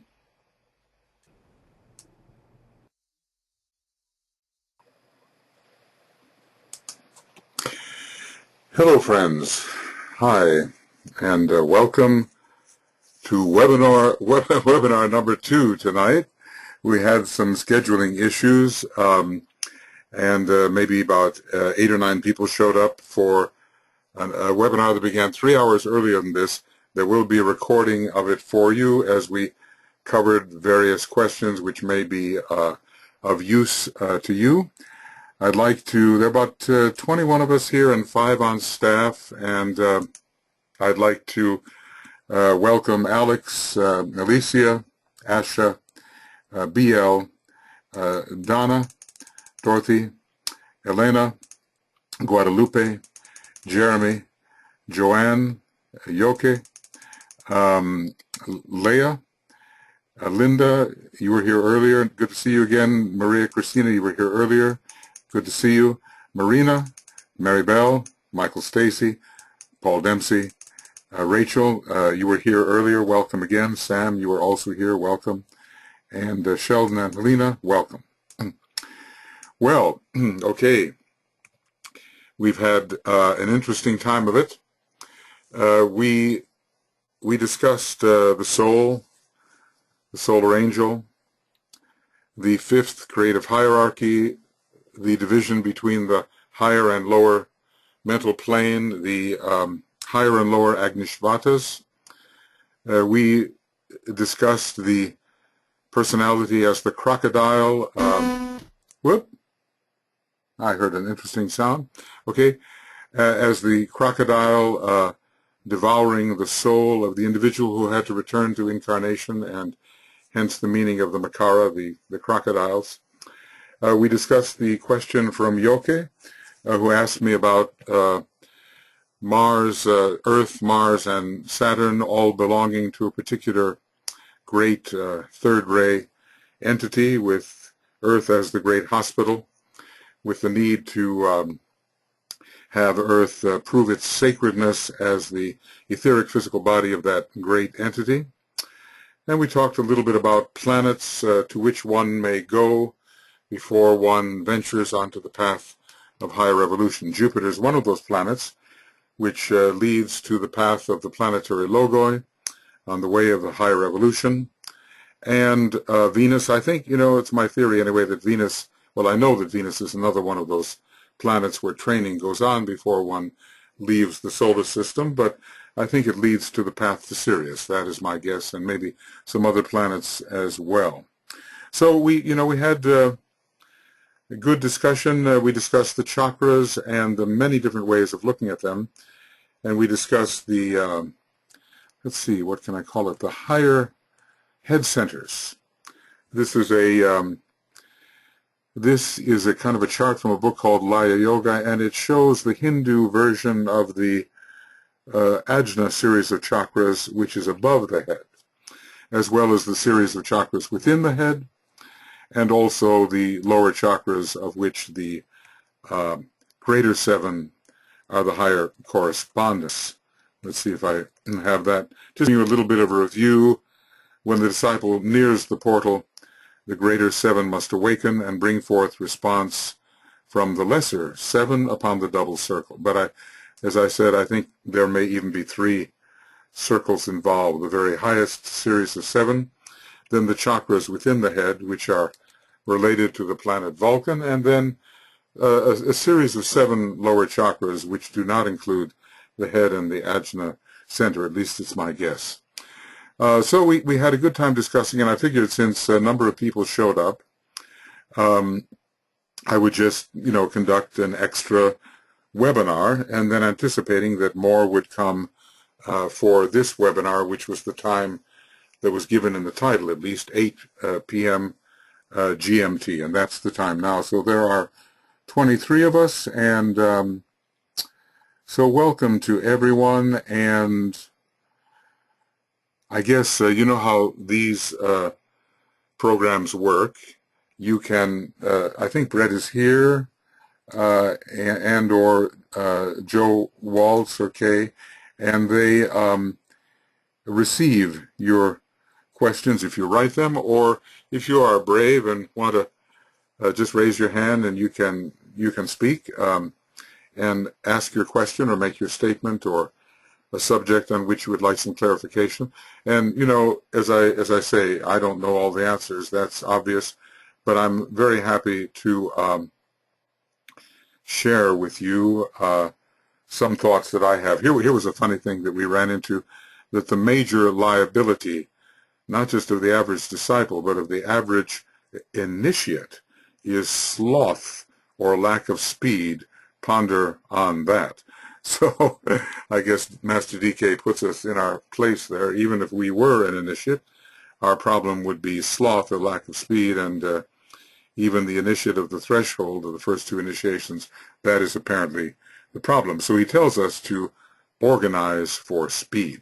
Okay, friends, you are welcome to raise your hand if you have something you would like to discuss, or you can write in below in the chat box, I guess. Is that it, Brett, in the chat box where they write, I think? Something like that. I think it's questions. Or is questions? Okay. There should be a question panel. Okay. All right. Well, I've been...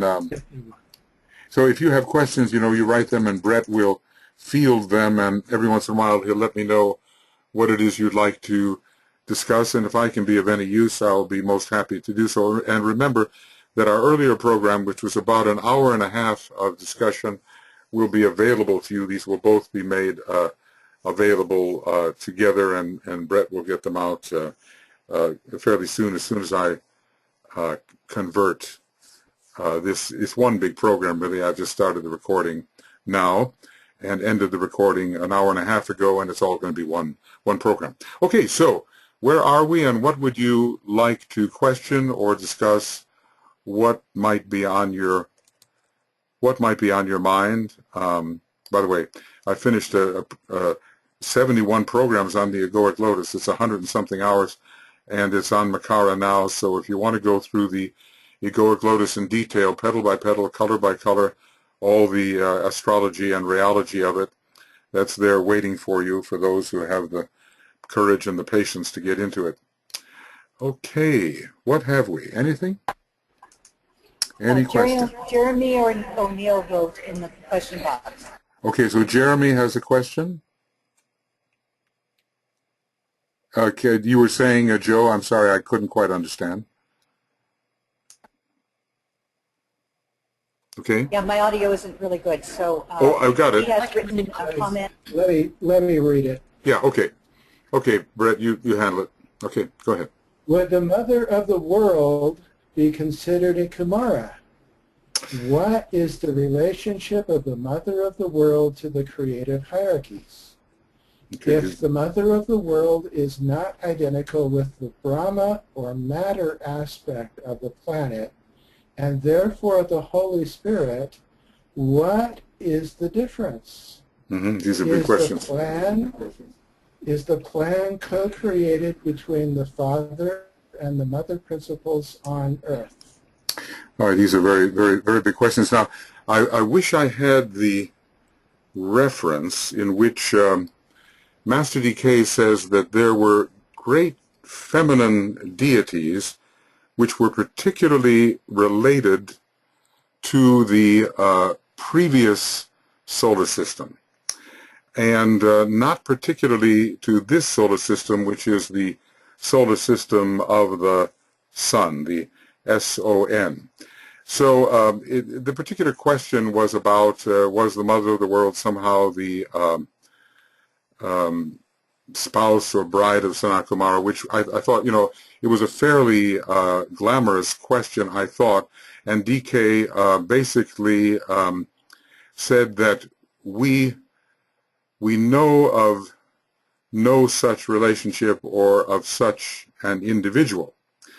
But he did say that in the previous solar system there was an emphasis, because it was a Brahmic solar system, an emphasis upon the female deities. So he does not elaborate on the mother of the world, although in Agni Yoga there is a great elaboration on this. So I don't think the Kumaras are listed as the three Buddhas of activity and then the three esoteric Kumaras. DK has not given us any indication that that there is a relationship there. As a matter of fact, he even questions such an individual as the mother of the world. However, he does not question the mother aspect. And he differentiates it. Sometimes the mother aspect is differentiated from the Brahma or Holy Spirit aspect as a fourth, and sometimes it is not. So, the question is, with the third ray, is it a masculine ray or a feminine ray or both? So Brahma or the Holy Spirit is that which moves upon the face of the waters, and the matter aspect is considered related to a kind of a fourth category, which has to do with the matter which is brought over from the previous solar system. It is a form-producing aspect, and so is Brahma, and therefore, inasmuch as the mother is form-producing, we can liken that to the mother aspect. The combination of Brahma and the matter aspect together can be considered a mother aspect from one point of view. The Son is not, and the Father is not. The emphasis in this solar system is the Son. It is the love, wisdom emphasis, and the emphasis is upon the intermediary between the father and mother aspect. So we have an interesting situation. I wonder, I would like to go searching for that. Maybe I'll be successful if you just give me, because Master DK made a response to one of his students who asked about the mother of the world. And although the mother aspect definitely exists, and it's Father, Mother, God, definitely, it's the divine hermaphrodite, definitely, mother of the world. I want to see if I can achieve anything here. Okay, here it is. I was connected with oh gosh, now I'm going to drop his name. Daniel Enton. He's the head of the Agni Yoga Society. So he and I are friends from days gone by, and he answered a letter. And here I'm still searching for other references, but there's a question about the book Agni Yoga as being authentic. I hope I did not imagine, etc. So now the Tibetan answers Eugene Milne Cosgrove, who was ISGL. That was his disciplic name. And he was a sixth-ray disciple with a first-ray personality, first-ray mind, a sixth-ray astral body, and a first-ray physical body. And he was changing on to the second ray, but chances are he was on Master Moria's monadic ray. Chances are he was a first-ray monad. So Here is Eugene Cosgrove's question. The master in the heart has various applications of the phrase. The master in heart, the book Heart, has various applications of the phrase, the mother of the world. I confess I miss his intention often because I cannot relate it to my poor understanding of the phrase. Eugene Milne Cosgrove. The Tibetan answers him in a private letter, which then was given to others as well. And this is the Tibetan's word himself, and it's probably the best that I can do about this particular question. Reply. I have not read the book Heart, and so do not know in what sense the writer uses the phrase to which you refer. I gather that you believe that a master has written the book. And here comes the Tibetan's comments on Master Morya in relation to that book.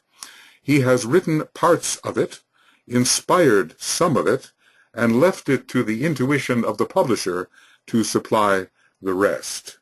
I have underlined this. I would remind you that the book is very badly translated. Madame Roerich, who didn't know English so well, did a lot of the translating from her original Russian. So anyway, this is the Tibetan's view of this matter. I would remind you that the book is very badly translated, and the true sense of the words used has often been lost. All I can therefore do is to aid you is to give you the various ways in which the phrase can mean a number of differing things. It can mean, and let me try to make this a little, here we go. It can mean the feminine aspect of manifestation, symbolized for us in many of the world religions as the Virgin Mother, and in the Christian religion, excuse me, and in the Christian religion as the Virgin Mary. It is that substance which enables deity to manifest. So it's etheric physical in that sense, and the Tibetan has written beautifully on the meaning of the Virgin Mary and the relation of Isis and Mary to Isis, Eve, and Mary. In the Virgo chapter, you may know. It can mean nature itself, the mother of all forms. So, the great note Fa, and it's the green force, and it's the third-ray force, and it's related to Brahma, and sometimes to Brahma and the fourth force of matter. 3. The moon also. Now remember, this is the Tibetan writing these words through Alice Bailey. The moon also, who is the symbol of the generative creative life which gives birth to forms, and therefore the symbol of the form nature. Number 4. The concentration of the feminine force in nature in some individual in female form who is then called the World Mother. Such an individual has never existed in our particular planetary life, though the avatars of a previous solar system expressing itself through planetary life always took this form. The previous solar system, okay? But not in this solar system. The tradition of such appearances is purely symbolic, inherited from the previous solar system, from which we inherited the matter of which all manifested forms are made. The symbolism has come down from the far-off period of the matriarchate, and that may have been, there was an Atlantean matriarchate as well, which may have tuned in with the previous solar system. Okay, this symbolism has come down from the far-off period of the matriarchate, which had a religion which recalled the ancient ways of the earlier solar system, and in which period of time Lilith symbolized the World Mother until Eve took her place. And then the feminine counterpart of Sanat Kumara is often spoken of as his wife by certain so-called esoteric groups. They believe that she exists. When I say that I know of no such person, nor have I ever heard... Excuse me, I need some kind of water, I guess, pardon me. He says, when I say I know of no such person, nor have I ever heard her spoken of in hierarchical circles, you can draw your own conclusions.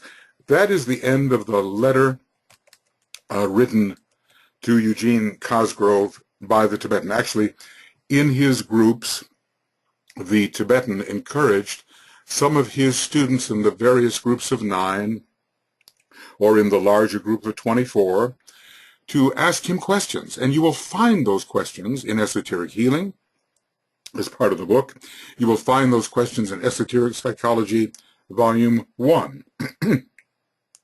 And he elaborated on these, and he shared them with us.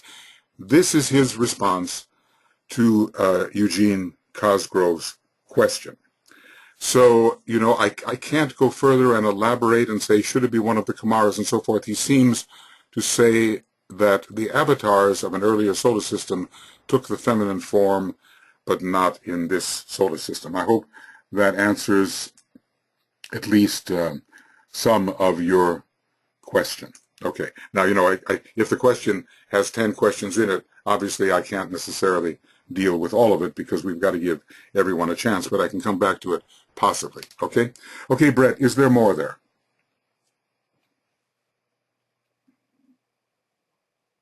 Well, I see that I missed the first part of Jeremy's question, which was divided into 2 sections, and I didn't see the first part. Okay, let's see if I have time or any, you know, any ability. It was considerable. Oh, it's a long question. You see, that's the problem. With these very long questions, you should, from Maria Christina, the Mother of the World is the greatest of the devas and closely linked with the devas of the water, the moisture of some kind or another, and is an essential to all live cosmic fire. Okay, well, that's what he said. See, the whole feminine aspect is the deva aspect. The deva evolution is feminine in nature, and interestingly enough, the human evolution, whether, you know, there are males and females following the division of the sexes, is masculine in nature, and there are probably masculine and feminine devas as well, but the entire kingdom is feminine in nature. So here is the Tibetan speaking of this in relation to the feminine or deva kingdom. And, well, okay, this is a beautiful statement, and the greatest of the devas in relation to this planet, the solar system, he doesn't say. Let's take a look at the context. Page 901 in the treatise on cosmic fire. All right, the 6th principle, blah, blah, blah. Okay, what part, Maria Christina, will this be in? Let's just see. Maybe I'll just do it this way. I'll do it this way and see if I can come up with something. Mother of the World. There are 2. Okay, and that's not going to be the place. And, wait a second. 901. Maybe I better put it in quotes. Mother of the World. 0. Why is this? Why is this? Treatise on Cosmic Fire. What am I missing? Page 901. The treatise on cosmic fire, 901. All right, let me just go down here and see what I can see. And Brett and Kay and Joe, if you see it. 901? Okay, wait a second. Do we see it? Michael? Yeah. Okay. I picked up a reference in Esoteric Healing. Okay, yes. Mother of the World. Okay, and, okay. Let me do it this way, okay? Yeah, there's one. There's one reference on the phrase Mother of the World. Oh, well, this is just what I quoted for you. This is exactly the same as what I quoted. See? No, but notice he left out number 5. This is from the letter to Eugene Cosgrove. This is exactly what I just spoke, right? Interesting, see? 1, 2, 3, 4 are there, and the 5th is left out. Maybe they just considered it judicious to leave it out. Obviously, you know, the male and female aspects, the positive and the receptive, are instrumental to all life in the universe, and we are both. We are the one life, and we are both the positive and the receptive. But Maria Christina, I don't see any other place except the one that Kay pointed to, which was the same one that I read. And it confirms the idea that DK put the questions of his students into the books and his answer. So that's interesting, I think. Okay, now let's see. Is there? You wrote, Brett, that there was an extensive question. Oh, okay. It's on the is to the mother It is in in the paragraph question 900. section. Okay. Okay, it's the mother aspect, but it's not Yes, mother yes. of the world per se. Is that correct? Okay, let's go back here to page. I don't want to spend the whole time on this. You know, I think I've given enough indication of what the Tibetan has said. I think it's, you know. So anyway, the Great Mother. Aha, yeah, okay. Well, there we go. But not the Mother of the World per se. This is again a very close esoteric connection between the fact behind the biblical words, the Spirit of God moved upon the face of the waters, and the ordered lawful activity of the Great Mother as she performs her work of bodybuilding under the impulse of desire. So it's a combination of the third and the fourth aspect of the Holy Spirit, Brahma, and the Great Mother Force that's embodied in matter. Yes, I think it's that. And let's see what 81 says. It's from the Bible. Okay? I think that's all we're going to find, friends. Not Mother of the World per se, but the Great Mother, and DK never denies that. But we get into Master Morya's statement about Mother of the World, as if it is a great deva, and, you know, indeed it may be, but DK has talked about avatars in the previous solar system embodied in the feminine form. Okay, now, other questions and statements, and or. Okay, anybody? Some people prefer to write, you know, but others can hold their hand up and can speak. You're most welcome to do that, okay? If you like to do that. Okay? Anybody? Nobody. Is there nobody? Okay. With the Mother Lord, et cetera, et cetera. Keep your eyes open, Brett. We'll see. Okay. Right? Anybody? Otherwise, I'm going to have to dilate on the difference between the soul and the solar angel. You don't want me to do that, do you? Okay? I don't want to intimidate you either. You know, I just want, you know, I'm just doing my best to come up with some responses. You see, our particular task at the moment is to develop the aspect of the sun or the soul, the solar angelic aspect. Many of us may come from the moon chain. You know, we may have achieved individualization on the moon chain and may have entered this planetary chain with our egoic lotus already formed. And that egoic lotus was formed not through the intervention of solar angels on the moon chain. However, it's pretty clear that these great beings from a previous solar system who had achieved greatly in that previous solar system and went to Sirius for further training as to become a solar angel, it is clear that they affiliated themselves with the incoming human beings from the moon chain, so that the advanced humanity of the present time, although individualized on the moon chain, or maybe even the previous solar system again, when the solar angel was not the method used in individualization, the advanced humanity of the present time does have the solar angel associated with the human unit before the fourth initiation is taken.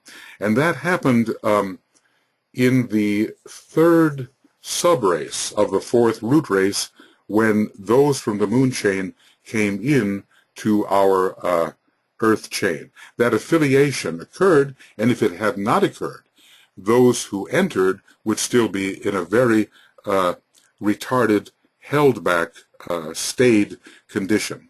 As I said earlier, DK has treated, HPB has told us that we are like hothouse plants. There may be maybe some 10% of humanity, maybe a little less, that does not have, at this particular round, the solar angel associated with its development. there was a stimulation, maybe by the solar angel of the mental unit, but the solar angel has not affixed itself into the human energy system in a small percentage of people who probably, I would say, incarnated at a very late time in Atlantis. And so those people will have their development hastened in the next round. But for the rest of us, whether we are the true Earth humanity and we came into this planetary system from the moon chain with some petals unfolded, maybe one or two, or whether we actually were individualized on this in this chain, the Earth chain, we have the great being, the solar angel, associated with us, and it underlies, it pervades our egoic nature with a fragment of itself, having pervaded the entire universe of the ego, with a fragment of myself, I remain. So it remains on the still higher planes of the cosmic ethers, doing what it does, and at the same time it invests itself in the egoic nature of man as the angel of the presence. It becomes, within the egoic lotus, the angel of the presence, and in a way guards the man from premature contact with his monad, and at the same time leads him to contact with the monad, and eventually steps out of the way altogether so there can be a direct contact with the presence. And that, of course, occurs finally at the fourth initiation. So when we use the word soul, we have to be very careful. Soul is not just this on the higher mental plane. It's not just consciousness embodied within higher mental substance and substanded by the solar angel as the angel of the presence. It's not just that. Soul is a cosmic principle of consciousness, and Master D.K. tells us that the true soul, or the true ego, he calls it, capital E, is found in the spiritual triad. And that this, that we often call the soul, he calls it by a very interesting name. He calls it the sheath of the soul, meaning that it contains and limits and somehow veils the spiritual triad, which is the truer soul. So what we call our soul is a combination of influences from our own monad. Let's see if I can find the appropriate. Yeah, I'm getting there. It is. From our own monad, it's a combination of energy from our own downpouring monad, because we are the monad in extension. Everything is the monad, whether it's the soul, it's the personality, it's all monad, it all comes from the one being which we are. So we are the monad in extension, having immersed ourselves onto the higher mental plane, and especially at first the third level of the higher mental plane, and then the second level. And we are also an infused consciousness of the solar angel, which substands our soul nature, leavens it, lifts it, stimulates it, inspires it. So when we talk about our own ego on the higher mental plane, it's a combination of our own monad's presence as the jewel in the lotus, and also of the solar angel's infusion through a stream of energy whereby it pervades the entire universe with a fragment of itself. So these are tricky terms, and so often when DK uses the word soul, he simply means the soul on the higher mental plane, but the principle of soul is much greater than that, and even the monad has soul. The planetary logos has soul. The solar logos has soul. This, and the entire universal logos has soul. It's his own consciousness. It's its own consciousness, its own self-consciousness, we might say. Ultimately, there is no other kind of consciousness but self-consciousness, because it's all one self, it's all one being. So, you know, even though you didn't ask me that question, I thought I would get into it a little bit, because it is a place where students become confused for a long period of time. They don't recognize that the monad of the solar angel is distinct from the monad of the human being. although ultimately all monads are one. But let's say that the degree of immersion of the solar angelic monad is not as deep as the degree of immersion of the human monad. Remember that to be a solar angel, you have to go to Sirius for training, and you have to find your way there via the cosmic astral plane. Well, no human monad has been to the cosmic astral plane yet, but the solar angels have been there in order to develop into that type of being that can lift the human being to its next stage of development. And by the way, I want to offer a very interesting idea.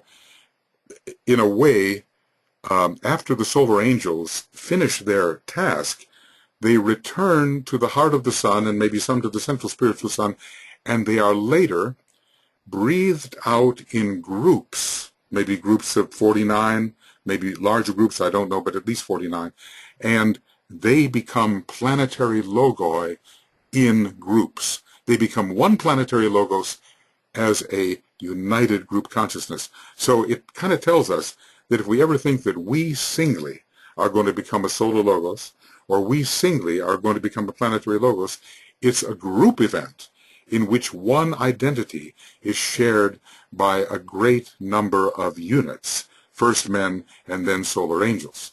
So there are many mysteries on the paths to these higher developments. Okay, have I talked enough to give others a chance to either raise your hand and ask a question or offer a subject? We have. Yes. Go ahead, Brett.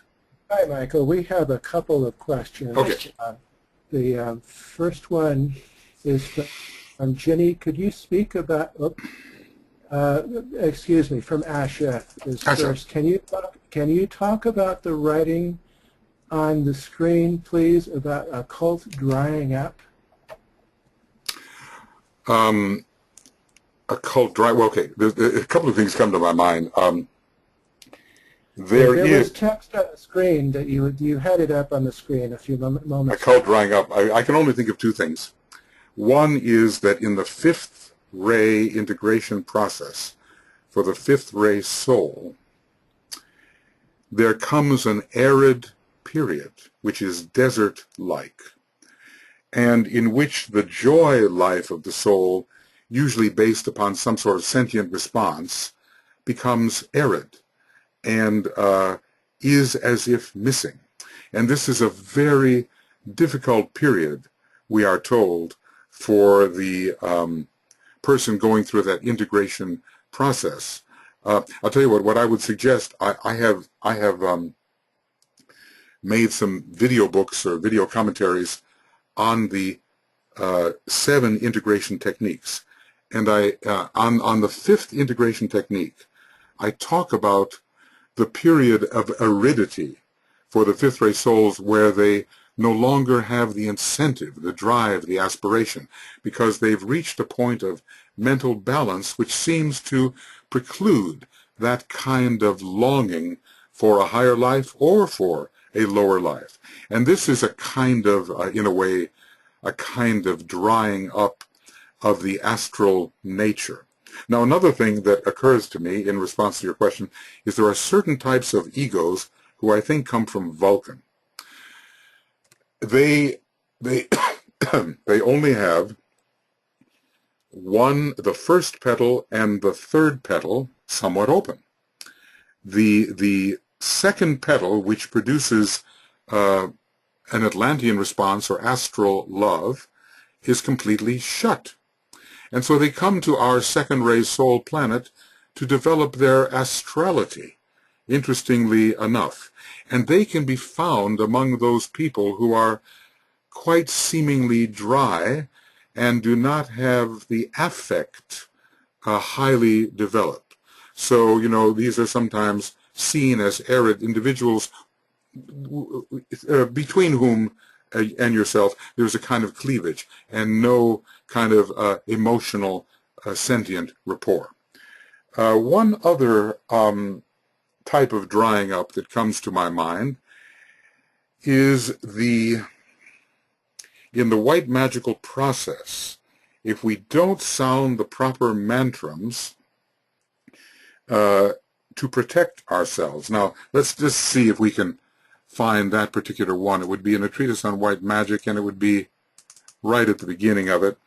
And here, three things the solar angel must engage in. Three things engage the solar angel before the sheath created passes downward: the condition of the waters, the safety of the one who thus creates, and steady contemplation. Thus our heart, the throat, and eye allied for triple service. This is one of the rules that relates to what can happen to the unwary magician. Then we get into the astral plane. Three things the worker with the law must now accomplish. Rule 11. First, ascertain the formula which will confine the lives within the sphering wall.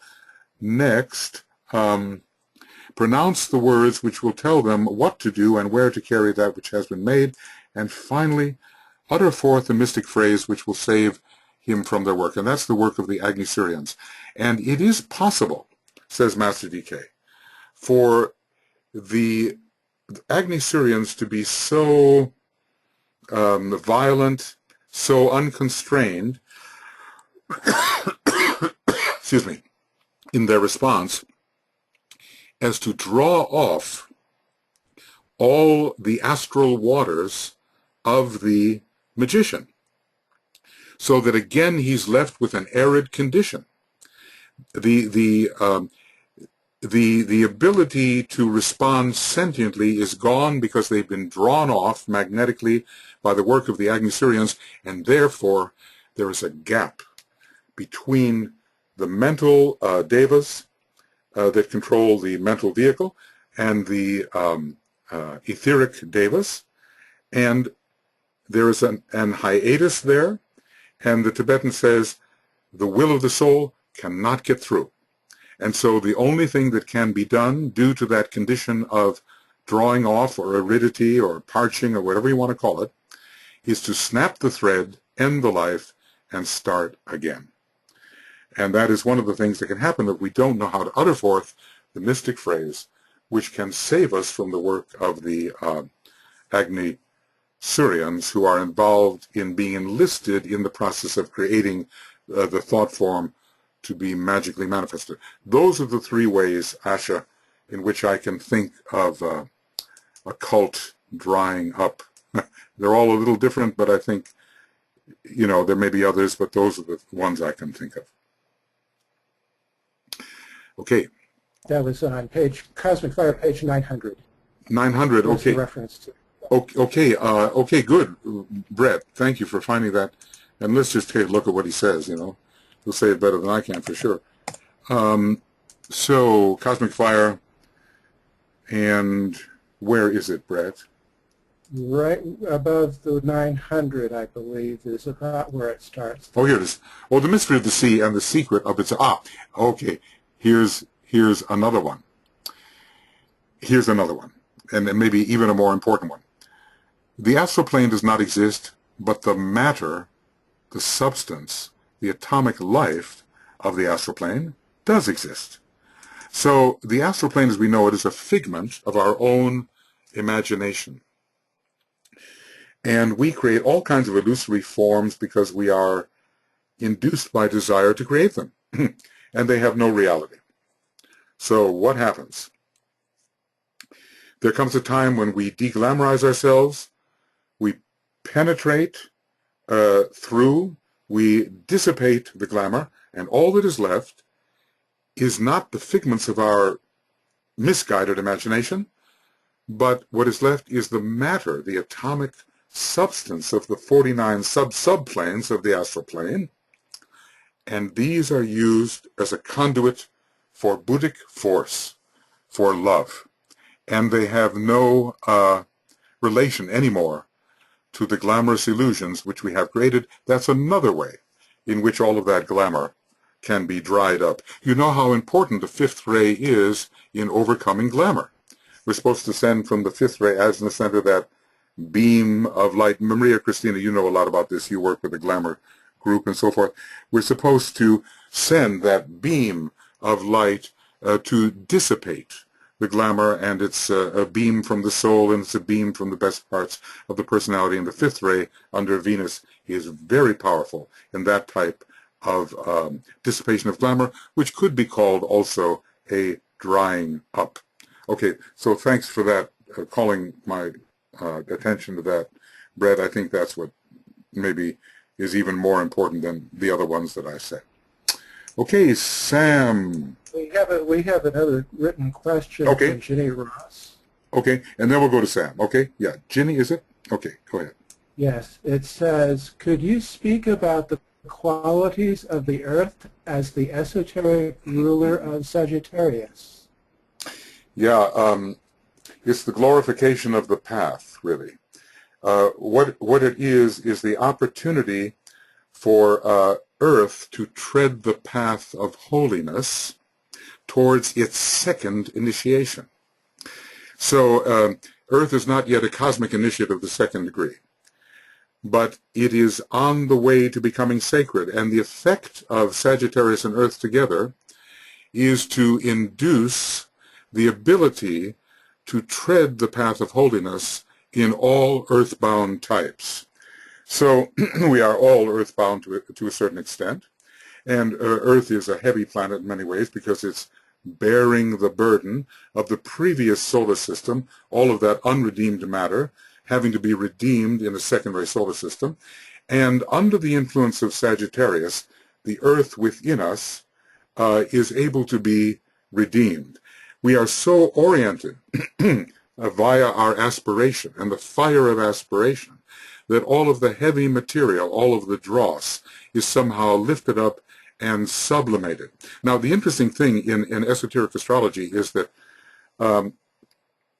DK connects the Earth a lot with the etheric body, and Mars more with the dense physical body. This is interesting, but somewhat predictable, because Mars is a less sacred planet than the Earth. The Earth is almost sacred inwardly, but not so outwardly. Now, if you look at the glyph of the Earth, it's exactly the same as the glyph of the base of the spine. And we are given chakric correlations as follows: the head center Atma, the heart center Buddhi, the throat center mental, the solar plexus astral, base of the spine center etheric. So in more than one way, the Tibetan talks about the etheric nature of the Earth, and when it's in Sagittarius, with its emphasis upon raising up the physical form, an etheric condition results which will lead to the transmutation of the dense physicality. We are like the Earth. We have to do that. Every one of us has to pass on this path of purification. And also, the entire planet has to tread the path which the great constellation Sagittarius indicates. As a matter of fact, it's so interesting, you know, the path of the planetary logoi is connected with Sagittarius, and the Earth has that kind of connection as well. It's one of the planetary logoi which needs special condition of purification and redemption. So if Earth is going to go on its proper path, Sagittarius is very influential, but so is Gemini, which is the other planet in which Earth is the higher, other sign in which Earth is the hierarchical ruler. Those two together cooperate in the redemption of the Earth. Sagittarius provides the aspiration and the fire, and Gemini provides the angelic assistance, the solar angelic assistance and the Syrian influence, whereby our whole planet can be made sacred. Now, you may remember in esoteric astrology, around page 50, and other places too, but maybe I can find it here, that Sagittarius and Gemini are particularly connected with discipleship. Pleiades, Gemini, Sagittarius, here it's given Mercury. Well, let's just say it's not here. There's another place where Gemini and Sagittarius are particularly connected with the path of discipleship, with Mercury being closely connected with both of them. So that path of discipleship is trodden not only by the individual. using these two signs in relation to himself as the earth, but by the whole planet itself being encouraged towards sacredness by Gemini and Sagittarius. Okay, Ginny, that's what I can say on that. Any further question on that? It's a big question. And somewhere later in the book, he does deal with that. Maybe I can even, I might even be able to find it. Gemini, Sagittarius, discipleship. I probably could find it. Gemini, Sagittarius, discipleship. Okay, there's one reference. There it is. Gemini, Sagittarius, Mercury. Enable the probationary disciple to pass onto the path of accepted discipleship. He is becoming increasingly intuitive and entirely one-pointed, whilst, you see what I mean, intuitive through Gemini, one-pointed through Sagittarius, although Sagittarius is also an intuitive sign. He says one of the intuitive signs, one-pointed, whilst the nature of the pairs of opposites is clearer to him. Sagittarius representing the body and Gemini more the soul. The relation of the mother aspect is embodied in the Pleiades and the Christ child, hidden within the form of the personality is realized, and the inner spiritual man institutes the process of initial identification with the spiritual entity on its own plane. The little self begins to react consciously, and with increasing frequency to the higher self, the man presses forward upon the path wherein he learns to see, and there's your Sagittarian reference. So a few references talk about the importance of Gemini and Sagittarius together, both of them being signs wherein the earth has an important rulership. I think, that's enough to chew on there, I would say. All right. Now, Sam, go ahead. Hi. Hi, Sam. I always have an interest with this subject dealing with the sin of the mindless. Yeah. And not so much the sin of the mindless themselves, but of those that refuse to create. That aspect of it. Okay, the solar angels holding And- back, yeah. Right. Yeah. That is something that Blavatsky wrote a footnote on here in the Key to Theosophy that was really interesting. It's kind of linked with what you call the original sin, so to speak. Yeah. And I'll just read this passage here. Good. Good. This footnote. She says, it is on this transgression that the cruel and illogical dogma of the fallen angels has been built. It is explained in Volume 2 of The Secret Doctrine.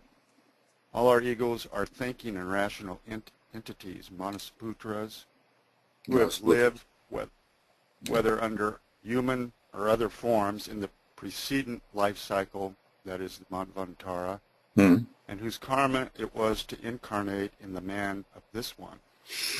It was taught in the mysteries that having delayed to comply with the law, or having refused to create, as Hinduism says, of the Kumaras and the Christian legend of the Archangel Michael, that is, having failed to incarnate in due time, the bodies predestined for them got defiled.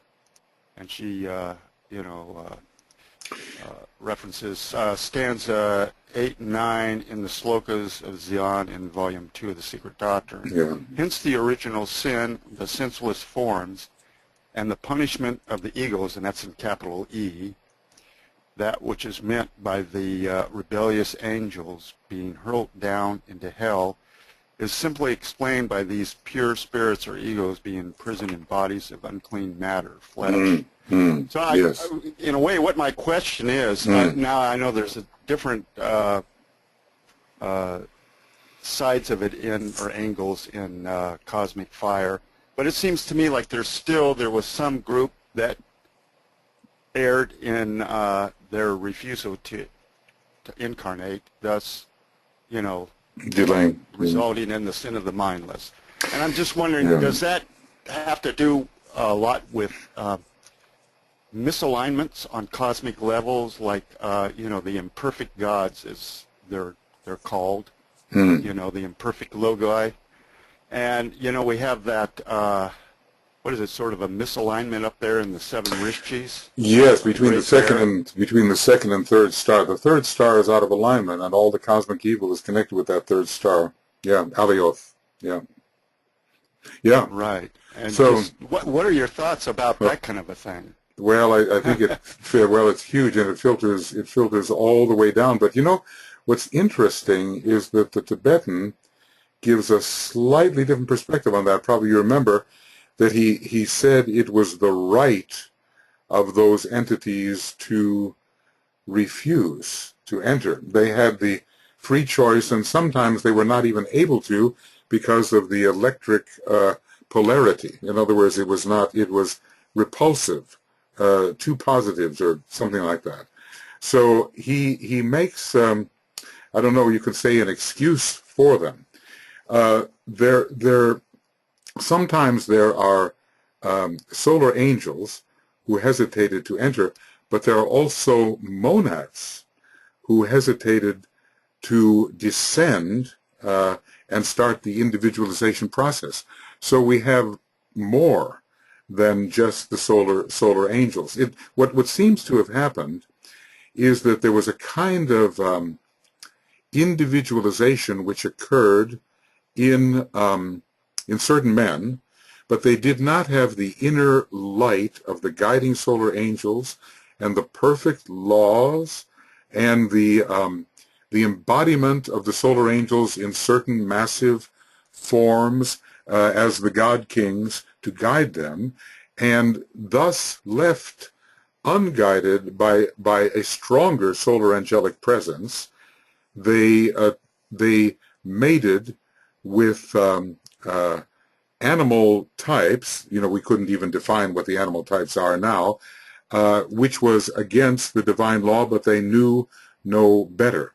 They simply had their instincts. They had incipient mind because they were men.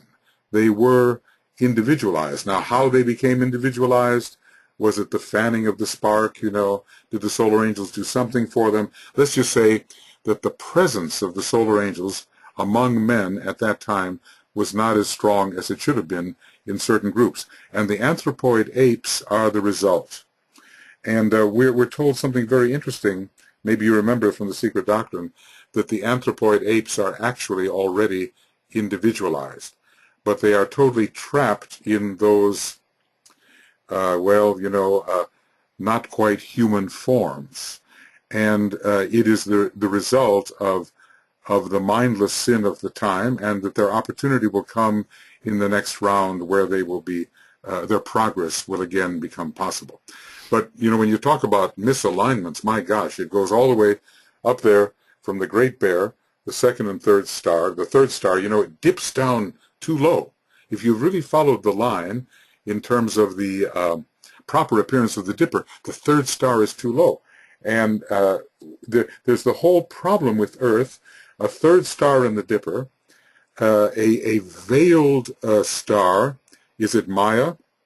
I'm not sure, in the Pleiades, and the Earth. A triangle is formed thereby, which involves the recalcitrance of matter to really respond to the second aspect.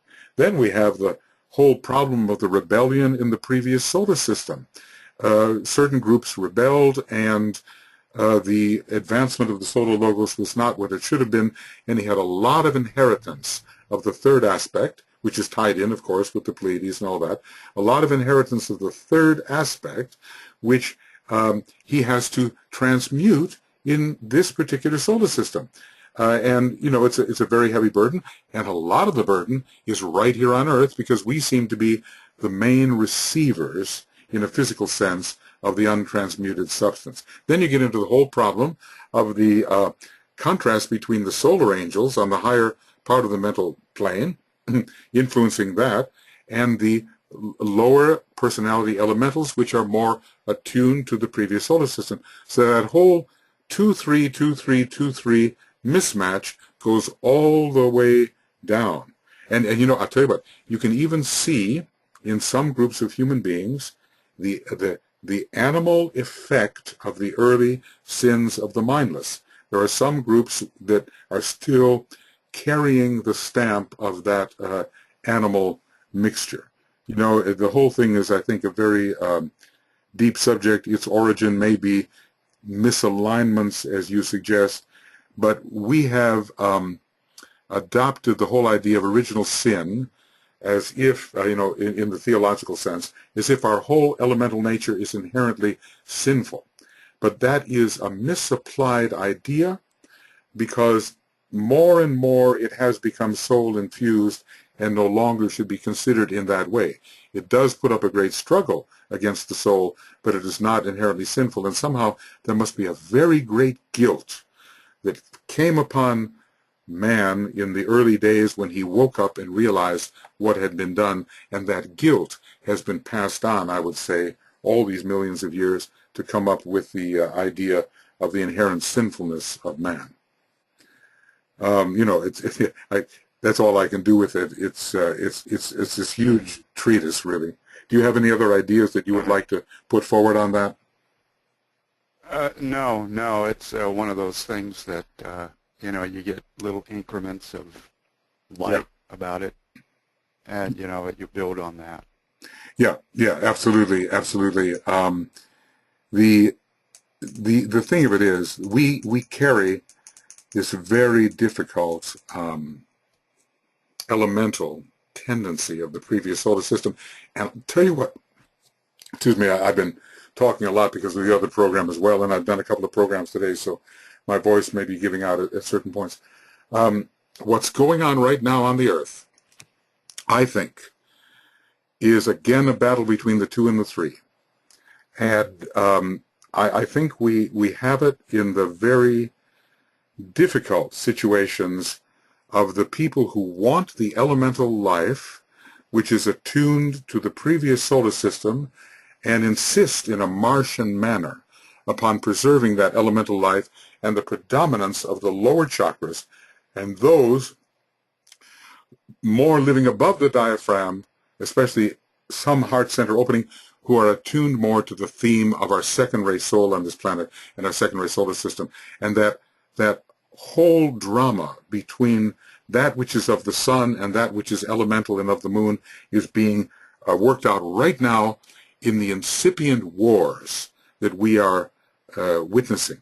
We've had World War I, World War II, which is really one war, says the Tibetan, and whatever we're going through right now on our planet is, I think, the third phase of the Great War, and it's a battle between the 2 and the 3, between above the diaphragm and below the diaphragm, and I think it has its origin back there at the time when certain lives, having a certain distaste for the sacrifice that would be required of them, hesitated or delayed. Some DK says some were justified in doing so because the forms were not ready. And remember the secret doctrine, how these laws, LLHAS, whatever they are, they looked in the second round or maybe in the third round, and there were some horrible forms that had been created because nature itself tried to create the vehicle of man. You may remember that, probably do. And they sent in their rays, and they killed them all. They dried them all up. They dried up the goat men and the fish-headed men, all that kind of thing. They dried all that up, and they said, these are not fit vehicles for us, and they waited for the time of fit vehicles. And they were not wrong in doing that. But in the fourth round, maybe there was a degree of hesitation, and some of the monads, too, may have been hesitant. And the whole idea of the hesitant monads is implied in the secret doctrine, not just the hesitant solar angels. So it's a big subject, Sam, and I'm sure you're collecting the data, and the more you know about it, let us know. Okay, so just my own response to it at the moment. Thank you for those for that subject. Okay, friends, what else? Anything else there, Brett? Anything from anybody? Some have arrived. Terry, welcome. Suzanne, welcome. Sheldon and Helena, I think I said hi before. And we're all on mute. But when you raise your hand, we'll call on you, and that will be the way to do it. Look, occultism is a vast subject. DK has given us the ABCs, secret doctrine ABCs, cosmic fire ABCs. Alice Bailey, when she was working with the Tibetan, she said, I saw vistas which I could not imagine. You never even talked about, but vistas of things undiscussed opened up before me. We're just dealing with the ABCs, friends. Okay, Brett, go ahead. Who else? Michael, Elizabeth has a question. Being new to these ideas, could you specify books to begin with? Elizabeth, is it? Yes. Okay. Well, look, Elizabeth, well, you know, the book Initiation, Human and Solar was written or published in 1922. It's by Alice Bailey, and the Tibetan dictated the book.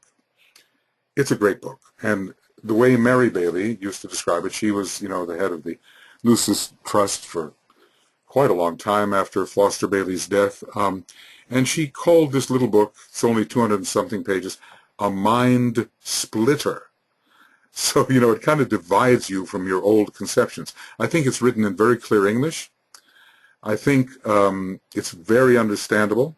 I don't know if you've read that book or not, but, you know, you can buy that book. We can send you an electronic copy of that book, and I would say that's a great place to begin.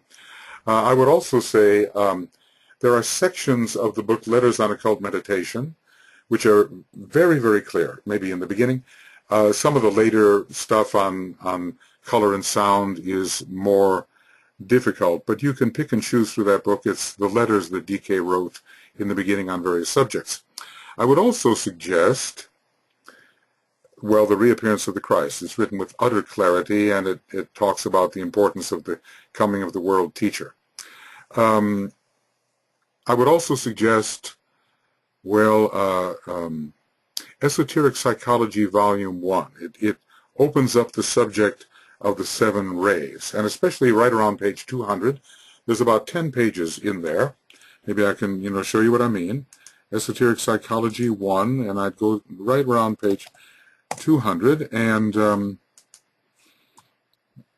here it is. Analysis of the rays and their expression from an earlier manuscript, and it talks about the 7 types which we are. It's written in very clear English, and it gives us an idea of the psychology that all of us have to somehow master, because every one of us has a ray formula. You know, we have a soul ray, a personality ray, a mental, emotional, and physical ray, and those rays are very, very important when it comes to understanding what we have to do in this particular life. And then, you know, as you get into the, look, I'm sticking with the Tibetan's books. You can read in Theosophy if you want. It's very good. But the Tibetan has written so voluminously on the teaching for the New Age in its second installment, very clearly written because of Alice Bailey's ability with English. And I would just begin with those books. I would also recommend about meditation. There is a book called From Intellect to Intuition, and Alice Bailey herself wrote that, talking about how we have to learn how to move from instinct to intellect to intuition, and she's very, very clear about the meditation process, because meditation, study, and service is the trinity of our approach, and we have to be able to meditate occultly. That little book will help you. Our study is endless, and service, however we can help people get in touch with their higher self or their soul. So I'm keeping my focus within the Bailey books themselves, the 24 Bailey books. Now, as you read along, you're going to find out what appeals to you, you know, and then you'll go into those other books which deal with what appeals. I would not begin your study with the Treatise on Cosmic Fire, although some people do, and I would not begin with the rays and initiations, which some people do. So I would start with those high quality, though somewhat more straightforward books that I have mentioned. You have to read these things, and also, I don't know if you're a member of the Moria Federation, but we do offer, I think, a very good training program, now a 7 or 8 year training program into the ageless wisdom. So let's see, Kay, where would Elizabeth write if she was interested? Is it moriafederation@gmail.com? I should know this. Look, if she goes to the Moria Federation the open website, moirafederation.com, she will find all the information she needs there, and she can also contact somebody from there as well. Good, good. So Elizabeth, is there anything else? I've just tried to give you kind of an ABC there of what you can read and how you can get started. I don't know what degree of experience you have in these things, so I'm just kind of shooting in the dark, but I'll tell you, Initiation Human Soul was one of the first books I ever read, and I keep on rereading it because it's so fantastic. It really gives us an idea of what lies ahead and how to achieve these things on the path of aspiration, the path of discipleship, and eventually the path of initiation. We all want to progress, and this tells us how we can do that. So I hope that, you know. Michael? Yes? Brett. Go ahead, please. Elizabeth says, pretty news, so your suggestions sound great. Okay, well, just get into that great little book, Initiation Human Soul. We can even send it to you, you know, maybe, I'll tell you what, Brett, can Elizabeth give her email address there, or maybe it's already on the attendees, and because I don't see Elizabeth. Yes. Is it, maybe it's coming under a different name. It is on the attendees. It is, This okay. is Joe, yes, we can get it and send that to her. Oh, that'd be great, Joe. If you have the copy of the book, just send it to Elizabeth. That'd be fantastic. Okay, I think you'll enjoy it. And then, you know, go to the Moria Federation website and look around a little bit. And we have a good group of people that can be of assistance to you, I believe. Okay, thank you. Michael? Yes. Michael? Yes, We I'm have with you. another written question from Rachel. Yes. How much do the rays expressing through the astrological chart impact our ray makeup? They do. They do. Now, it's difficult to quantify that, but I think some of the best ways to learn how to delineate an astrological chart is to look in the book, The Destiny of the Nations. And there, DK delineates the chart of France, of Germany, of the United States, whatever, Russia, whatever, and you see that he uses a ray chart in a normal sense, and that's part of the equation. But he also talks about the rulers of the particular signs that rule that country and the rays that come through those particular planets, and they are effective. Now, we don't know the degree to which they are effective. They will either reinforce the ray chart or they will sometimes work against it. Now, you know, I'll give you an example of my daughter, who has, she has the sun in Aries, she has Leo rising, and the moon in Capricorn. Those are all the first ray signs. And, you know, astrologically, a lot of first ray is trying to come in, but she's a very, very strong second ray type. So the chart is providing a lot of the first ray that she can draw upon that is not in her ray chart per se. So I would say, you know, once you have an idea of what your ray chart is, look to see whether your chart balances, your astrological chart balances the ray chart, whether it reinforces it, or seems to go in quite a different direction. I'm thinking about my wife, Tuya, as well. She has a huge first ray chart, astrological chart. She has Leo rising, she has a singleton Mars and Aries, and she's a Capricorn person. Again, all the first ray signs. Okay, now in her particular case, she is a first ray soul. And therefore, this first ray chart is really influential in bringing through, reinforcing the power of the first ray soul when it comes into expression. But she's a second ray personality. And so the very, very strong first ray chart is counterbalancing the second ray tendencies, or let's say the second ray tendencies are counterbalancing the indications of the chart. So lay it all out, just see where all the rays are coming from, study the person, talk to the person, and see where balance can be created. Because DK is always telling us to strengthen certain aspects of our chart and to try to offset others. But until we look clearly at how all these different rays are distributed, we can't really know how to do that. But just in closing, I would just say, yes, the rays coming through the signs and through the ruling planets of the signs are significant and will either reinforce or neutralize some of the rays of the ray chart. See, and they can provide additional opportunity that maybe the ray chart itself does not provide. But there's no way to approach this quantitatively. I think a premature quantification is an invitation to well-meaning error. And so I just try to get the feel of it rather than just say so much a percentage and all the rest. I don't think that works given what we know right now. Anything further on that, Rachel? Was it Rachel? Okay. So if you have something, Rachel. Yeah, if you have something further on it, just type it up or whatever. Yeah. She says, no thanks, very helpful. Okay. Yeah, look, I mean, let's just say you're a secondary soul, but you're born in Aries, which is the major first ray sign. Even though the first ray may not be in your ray chart, it's going to strengthen your will no matter what. So it's just a question of looking carefully and trying to see how the balance can be created or where it's disturbed. See, a disturbed balance, DK is always hoping for balance and rounding out in his students.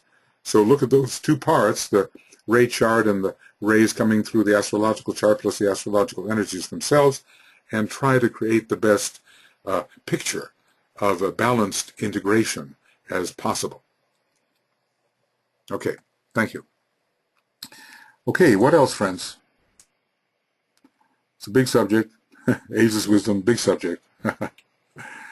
And anything else? Because if you don't say something else, I'm going to have to go off on one of my subjects.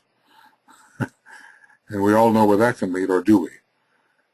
So I'm looking for you. Don't be bashful, just things that you may have thought about, Are there points of confusion? Yep, we got one? Okay. We've got one from Guadalupe. Guadalupe. Could you talk about health and how the disciple in the path is challenged? Are we redeeming, purifying our own light, body, and karma for those of humanity? There are people on this webinar who know more about esoteric healing than I do. But I will just say maybe a couple of things, and any of the other healers that are here that want to say more, please do join in. Well, look, we've got an imperfect planet. Now, we've got an imperfect planet, we've got imperfect rays. If I turn, for instance, to esoteric healing right around, I think around page 300 or so. All right, here is a second ray problem, okay? All of these rays are working through a planet which is not yet even taken the second cosmic initiation. Our planetary logos is an initiate of the threshold in a cosmic sense, a probationary initiate, not a real initiate. So how the rays manifest through our planetary logos will be curtailed or somewhat distorted by the condition of his energy system.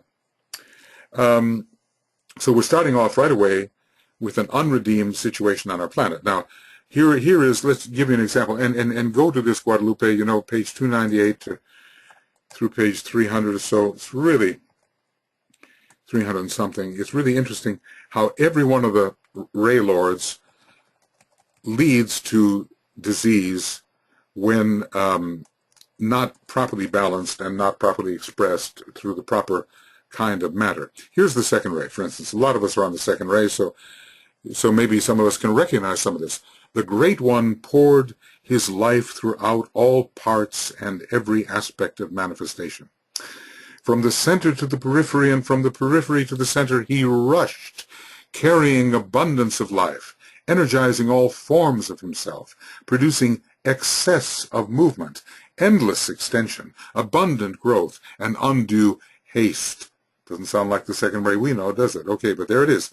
He knew not what he wanted because he wanted all, desired all, attracted all, and gave to all too much. And as second ray types, we can certainly identify with giving to all too much, even as I'm doing right now. Okay, anyway, the imperfection of this great building, energy with its building, vitalizing and cohering potency, and this is the Tibetan talking now, whereas the previous one was the old commentary, the imperfection of this great energy with its building, vitalizing and cohering potency was and is the power to overstimulate, to produce accretion, to pile together, to build too many forms, to attract too many atoms, and to bring about those conditions which lead to what has been called esoterically the suffocation of the life. Another form of dying, but dying this time as a result of excessive vitality, affecting the bloodstream, producing building within the forms already built. I know how to do that. And frequently creating an etheric vehicle which is too potent for the outer exoteric physical form. Other results are, for instance, the appearance of tumors, of cancers, of growths, and the overdevelopment of bodily aspects, overlarge organs, and supernumerary bodily parts. And so for every one of the rays, as manifesting on our planet particularly, I mean, even these ray lives are not perfect because, in a way, they have to be mediated through certain planets first, and the planets are not perfect. So every one of the rays is here given, and its tendency when not balanced, and all of this can be balanced, its tendency when not balanced to create certain disease conditions. So we live on an imperfect planet. Our job is to deal with the karma of the planet in terms of its unredeemed elemental qualities, and our own karma, which is part of that. So we definitely have, the karmic factors in the laws and rules of healing. The idea of karma is brought forth. A man's past is the cause of disease and so forth. What is that? K, rule 2 there or something. Let's just see if I can find that. But you'll see how karma plays its role. No, that's not going to be it. It's going to be like this. Law 2, is that okay? Okay, here it is. Disease, Law 2. Disease is a product of and subject to 3 influences.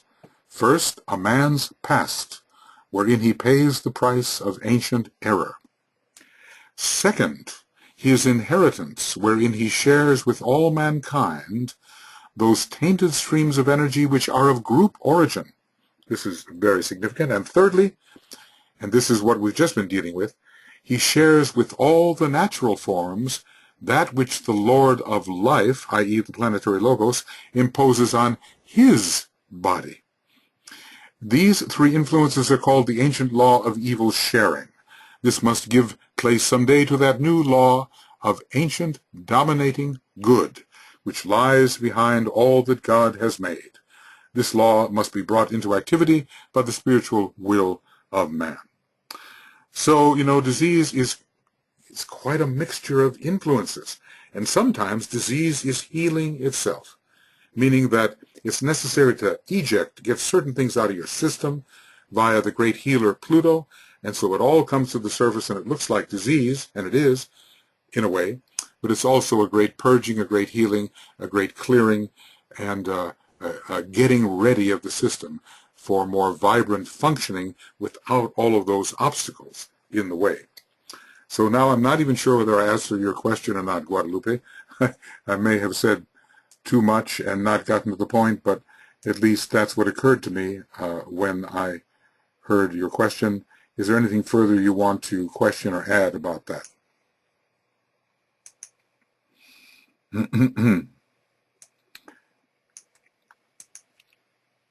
Anyway, take a look there at those.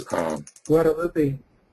Yeah. Whoops. Yes. Guadalupe says yes. Thank you. Okay. All right. We're okay for the moment. Anyway, read these amazing, well, of course, you know, obviously the laws and rules of healing, there's 16 of them.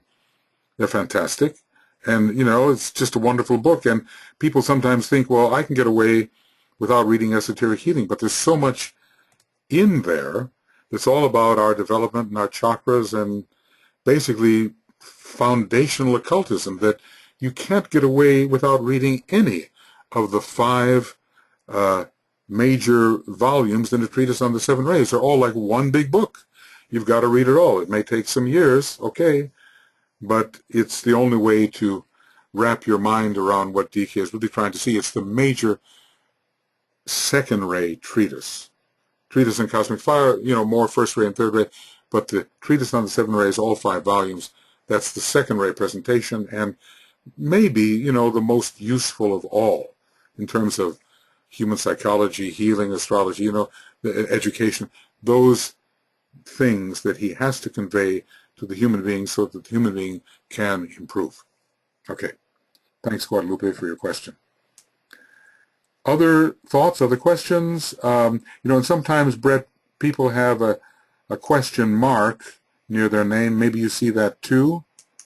And if so... That's nothing. No? That's not a question for us. That's, well, that does indicate that they have written a question. Okay. But I have hopefully covered all those questions. Okay, because, okay, Jeremy had an unanswered question, but you did that. And Guadalupe had one, and Ginny, and Elizabeth. There's Elizabeth, okay. And she had one, so okay. Good. Anything else, friends? You know, it's such a, you know, I feel a little daunted, you know. You open up the whole area of the ageless wisdom, the whole area of spiritual occultism, and say, well, what are your questions? But at least we can open up the subject.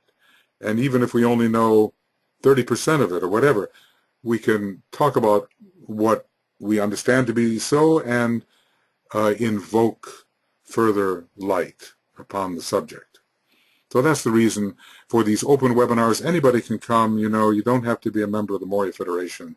Anybody can come, and we're happy to, you know, to have you draw closer to the ageless wisdom as such, you know, it's life itself. You know, as Madame Blavatsky once said, there are some people whose only hope is theosophy. Maybe she was one, right? They exhausted all other sources of hope, and then for them theosophy remains the one thing that can be the bridge to life and away from the despair of a veiled consciousness. We're pretty good, you know, we're near the hour and a half mark. But, you know, don't be shy. Don't be shy. You're most welcome to say whatever. You know, it's just endless. Probably if we ever got going on all the questions we all really have, you know, we'd be here for a long, long time. But, you know, look, in a treatise on white magic. Here we go. Oh, we got one? Okay. Here we go. Okay. Yep. From Jeremy says, forgive me, I did not want to take too much time here, but if you care to comment, I would appreciate any thoughts about this quote from Hierarchy. And then he quotes it saying, each lord has its keynote. The epoch of Maitreya proclaims woman. The manifestation of Maitreya is linked with the confirmation of the Mother of the World in the past, present, and future. The Book of Life is so beautiful. Hierarchy, 1931, I think that's number 13. Yeah, okay. Well, about the Mother of the World, I can't say anything else, but what I can say is that the soul is the great Redeemer, and the soul under Venus is the higher feminine impulse, and domesticates the rude, crude, rough Martian personality. Whenever I look at a horoscope, especially of a disciple or an aspirant. I'm going to look at Venus and Mars in relation to the feminine and masculine, but I'm not going to just think about them on a horizontal level. I'm going to think about them in relation to soul and personality. That, you know, to say that women are bringing in the New Age is like saying that the soul under Venus and its influence is bringing in the New Age. And it is a refining influence and an alchemical influence. And Mars is a non-sacred planet. It rules the personality. And Venus, a beautifully sacred and most advanced Christ-like planet, and it rules the soul. Now, the note, now, you know, I'm kind of a musician, and the note of the second ray is what's coming in here. That is, from one perspective, the blue note. And the blue note is related to the G. Now, if you start the scale on the C, the blue note is the fifth. It is the note of the soul. It's the blue note. It's the Christ note. It's the note G, and this is the note of Maitreya in this blue G solar system and on our blue-green planet. We have a planet, very interestingly, that is a combination, except where the deserts exist, of the green and the blue. And the blue is that towards which we are attending, the second ray soul. We're moving away from the green. So I always think in technical terms that the note of Maitreya is the great second ray note, the note of the soul, the note G. He also assigns the note G to the seventh ray, but he measures the scale in a different way when he does that. So, you know, the great feminine principle is the redeeming principle. The higher feminine principle is the soul. It is Andromeda, who is chained to the rock and has to be rescued by Perseus. And when rescued, the soul comes into full expression. So the rising under Libra, ruled by Venus, right? The rising under Libra of the feminine aspect in its proper balancing mode is what will make possible the entry of the New Age. Certainly, the barbarous fanaticism which we now see under a bunch of Martian monads, who I think are what's called the recurring sons of war, are not going to lead us forward by any means.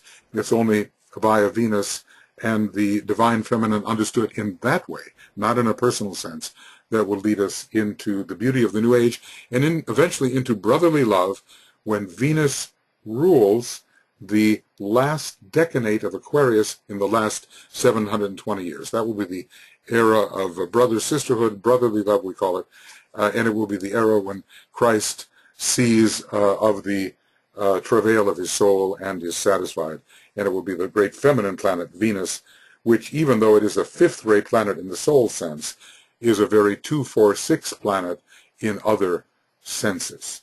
So that's what I can say, Jeremy, about that. And as far as the mother of the world, I simply prefer to think, you know, of the necessity for the balancing of the feminine and masculine under Libra, and of the divine feminine emerging to balance the... See, we don't need a matriarchate. We don't need a patriarchate.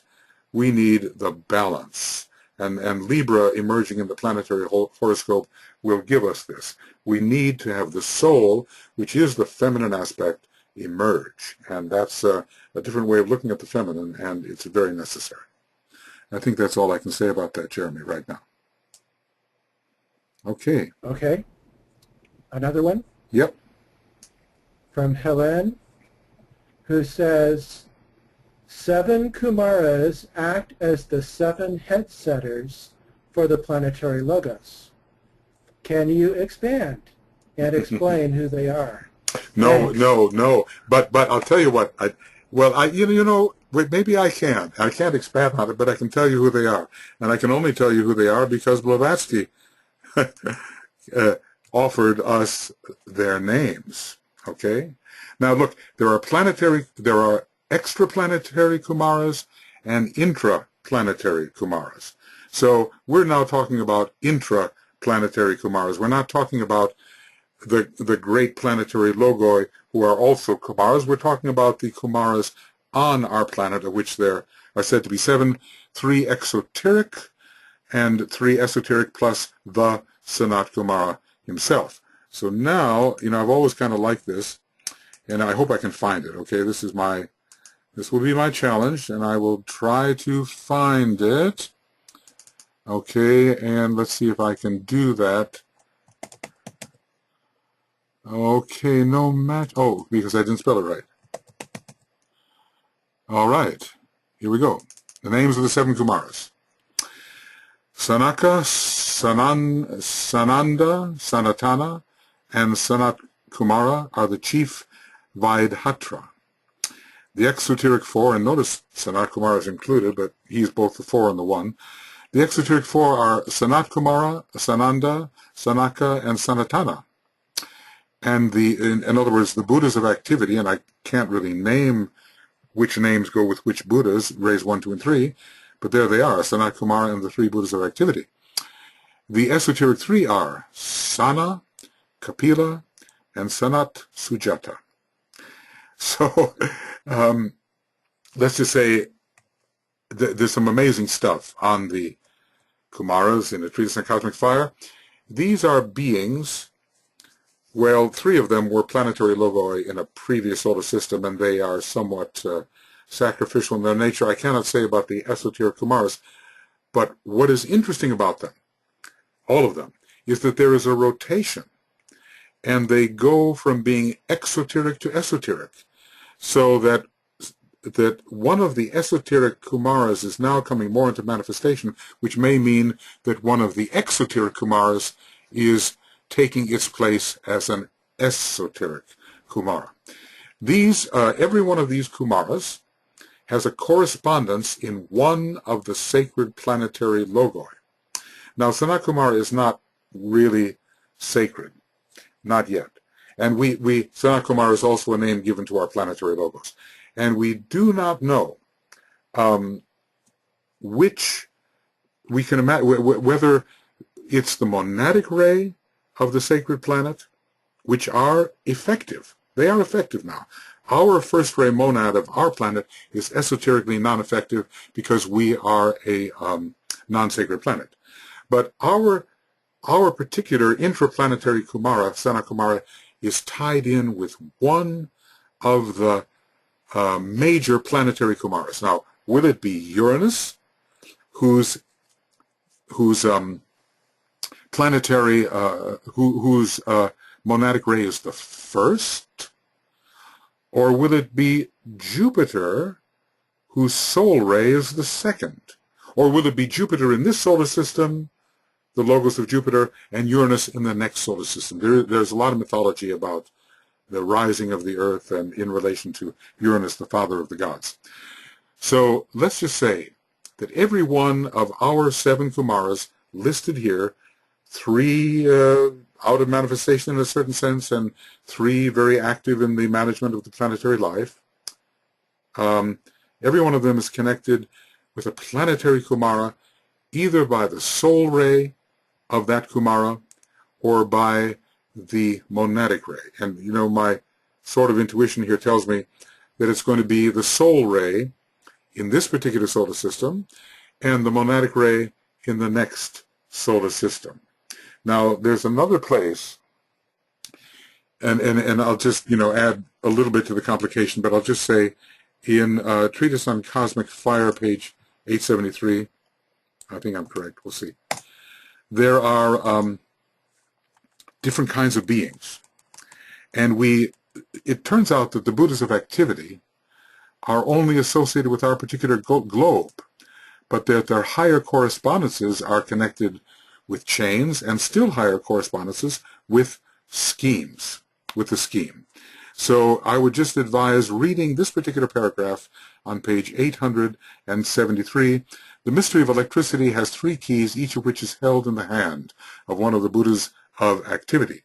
Theirs is the prerogative to control electrical forces of the physical plane, and theirs the right to direct the 3 major streams of this type of force in connection with our present globe. These 3 streams are connected with atomic substance out of which all forms are constructed. Now, notice this. So we're looking for higher correspondences to these Kumaras. The Buddhas of activity are kind of like, in a way, globe Kumaras, okay? In connection with our chain, there are 3 mysterious entities of whom our three Pratyeka Buddhas are but the earth reflections. Or, emanation theory in Buddhism is profound. Pratyeka Buddhas, three mysterious entities who perform a similar function in connection with the electrical forces of the chain. And here we go. In the scheme, the planetary logos has also three cooperating existences who are the summation of his third aspect and who perform, therefore, work similar to that performed by the three aspects of Brahma in the solar system. So there are these higher levels of the Kumaras called the Buddhas of activity, but what I think is by the time we get to the planetary scheme level, whatever these higher beings are, there are, to me, three exoteric and three esoteric for the whole scheme level, and I think when we talk about the Kumaras, we may be referring finally to them. Now that's all I can do in terms of expanding on it. I can just say, check out this reference as well, and it's not easy to deal with. It's if you look at this, and I can't make it any bigger, unfortunately, right now. I don't think so. Yes, I can. Yes, I can. Okay. Notice the 5 Kumaras are associated with the 5 liberated creative hierarchies. Now, I'm not saying that these are the highest Kumaras, but I think there is a connection between our planetary Kumaras and these particular creative hierarchies as they manifest in relation to our planet. It's a big subject you've asked about, but at least we've got the names according to Blavatsky, and we don't know the ray order of the names, but maybe Kapila. There's something called the ray of Kapila. It's said to be very destructive. You kind of wonder whether the first ray, or the eye of Kapila, very destructive, may be connected with the first ray.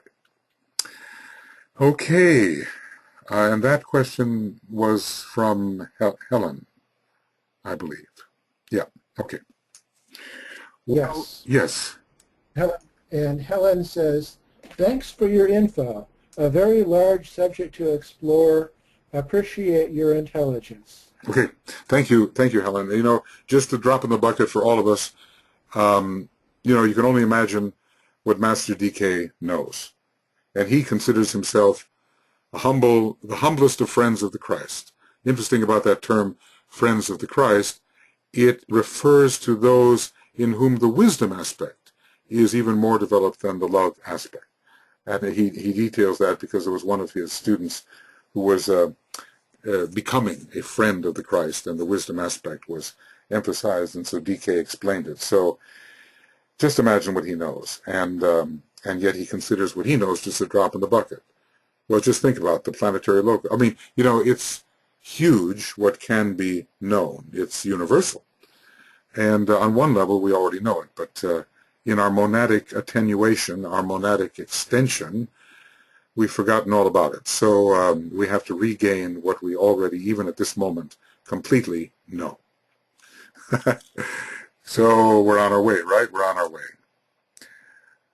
Okay, friends, I think, although the subject's calls to us with many possibilities, I think, we've been at it long enough, unless there's any great urgent demand for one more statement or one more question or something that just has to be asked, then we could do it. But I think we're kind of near the end here of this particular discussion. I'm looking. Yeah. Right. Alex says, thank you, really valuable. I hope you will do some more of these. Yeah, thanks, Alex. I do periodically now and then when nobody else is doing webinars on the weekend, and there's a slot like Joe, who's coordinating our webinars here, says, Michael, there's an open slot here. Would you like to do one of these? And I said, sure, I'll do that, because it's been, a few months since I've done one of these. And the point is here to open this up to everybody, not just the Mori Federation students, but anybody who may be interested, as long as our numbers are under 100. We have not yet graduated to the point where we can handle a webinar greater than 100. It's quite costly to do that.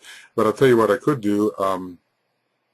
well, if there was ever a need for 200, if I had all the email addresses of the people who wanted to be on the webinar, I could mail out a webinar now about 15 minutes before the actual webinar, and that would allow as many as 200 people to join. But we're not quite to that point yet, but please, if you have friends who might be interested in these things, when it comes to these open webinars, Brett and I are going to prepare a link for you, and you're perfectly welcome to send them the link, and they can participate in what we've been talking about. So thank you, Alex. Okay, well, you know what? What do I do here? May the power of the one. Yeah, I like to kind of end with this for all of us, that I use the word we here instead of I, although there is a form of I which is even higher than we. But I think for our group consciousness that we're trying to develop, I think the use of the word we is good. So, we'll have an Om before and Om after, and we'll just say this together. Put yourself on mute. You say it out loud at home, okay? But not out loud on the webinar, otherwise we'll get that all that delay and all that cacophony, and it'll be hard to understand. Okay. So.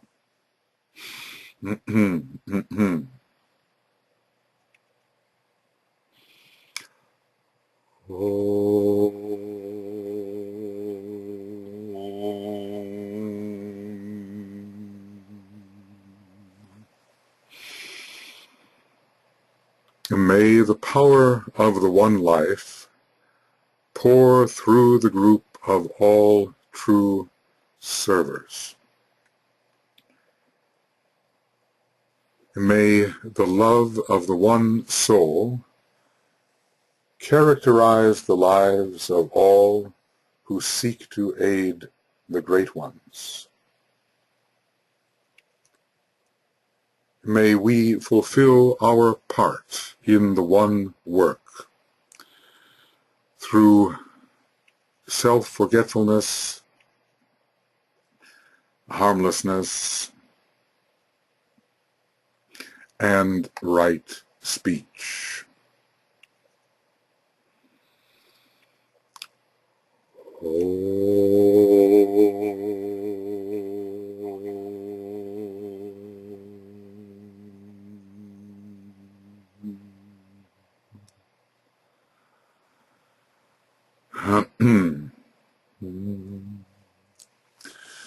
Hope it was on the note G. I don't have my pitch pipe with me right now, but I try often to use the note G as a blue note, a secondary note, although we do have the interesting indigo note, A, related to the fifth ray, the esoteric color of indigo.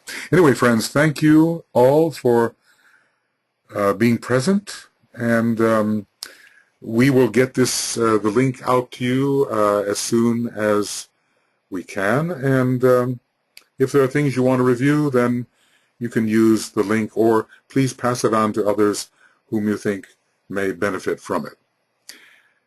Okay. Good night, good morning, good day, farewell, and please tune in on the other webinars, many good ones. Do we have one tomorrow night? Joe? No, not. Nothing for tomorrow night? No, not a public one. Not a public one, okay. Okay, well, if you're in the Mori Federation... Not public. If there's a Mori Federation webinar for the members, you do tune in if you possibly can. Okay, good night from Finland, where it's almost 1 o'clock, and we will see you on the next occasion. Thank you for attending. Bye-bye. Bye-bye.